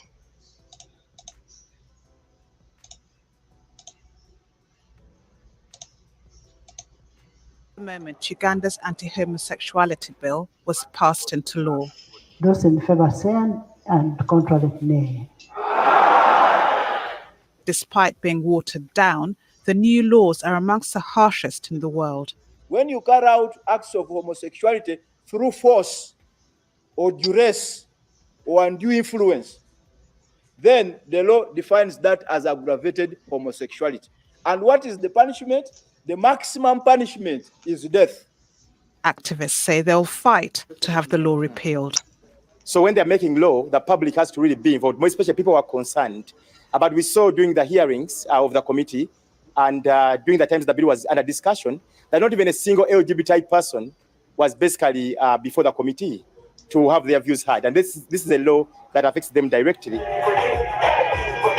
Same-sex relations were already illegal in Uganda, as they are in more than 30 African countries. and activists say the new law goes further in targeting the LGBT community, and other countries are looking to follow suit. We see that the more states are sponsoring these bills, these hateful legislations, the more the LGBT communities is impacted, and also that affect as well, how other politicians and other countries are following suit. So yeah, this bill, as is signed now into law by President Museveni, is having real consequences on the LGBTQ individuals in Uganda, but also across the region. The US, UK, and EU have condemned the new measures, while leading health agencies have warned it could set back the fight against HIV/AIDS. UN agencies say it will prevent gay people from seeking education and treatments for the disease for fear of their safety and security. Barbara Angopa, Al Jazeera. Wow. Man. Oh my goodness. If people only understood, yo. If people only understood. Everybody has the personal demons, everybody has a battle, whether it be like in the mind or in the spirit. Everyone, absolutely everyone has something that they have to battle on a daily basis, whether it be like an addiction, whether it be some trauma, whether it be confusion, whatever it is. Everybody has something that they have to consistently battle against, right? And some of these people, right, that have that confusion and are part of the alphabet people, it's like so hard to understand that the lifestyle that they're living is something that it's a sin that they're giving themselves up to. It's a sin that they're giving into, right? It's the same thing, anyone who has an addiction to alcohol, whatever, right? Or a drug like weed or something. Like when you partake in that activity, it's like you're giving up fighting against that thing that you're fighting, on a daily basis. And it's the same across the board. Every single sin that you could think of. I mean, but that's a whole nother topic, conversation for another day. But I mean, best we could do is, pray for these people. Yes, treat them as human beings. Obviously, they are human beings just like you and me. Love them and care for them, right? Pray for them, pray for their well-being, pray that God reveals himself to them and that there's an actual legitimate, genuine transformation within their lives, which has happened throughout history and throughout time. I know a couple people myself who used to be part of that community, and God has saved them, transformed them completely for the better, of course. But yeah, that's another conversation. But anyways, guys, I will let you go. And it's past 8. Thank you again for being here for as long as you did. If you caught this stream afterwards, then please, I do implore you, and I highly suggest and recommend you watch it from start to finish. Very beneficial, a lot of information. But yeah, love you guys. And I will be on hopefully coming Wednesday. I'm trying my best to be on schedule because the schedule is supposed to be Wednesdays and Saturdays. However, it's always subject to change depending on what happens on that day or whatever. But we try our best to be on schedule with the shows. Anyways, blessings and love to every single one of you. As always, you guys are the best. I cannot ask for a better audience than you guys. Of course, again, if you wanted to support the channel, myself, my family, or the team, there's different ways of doing that in the live chat, Cash App, PayPal, and all that. Again, you don't have to, but if you can and want to, the option is right there for you guys. But either way, love you guys. And until next time, JDQ with Vision iView TV out.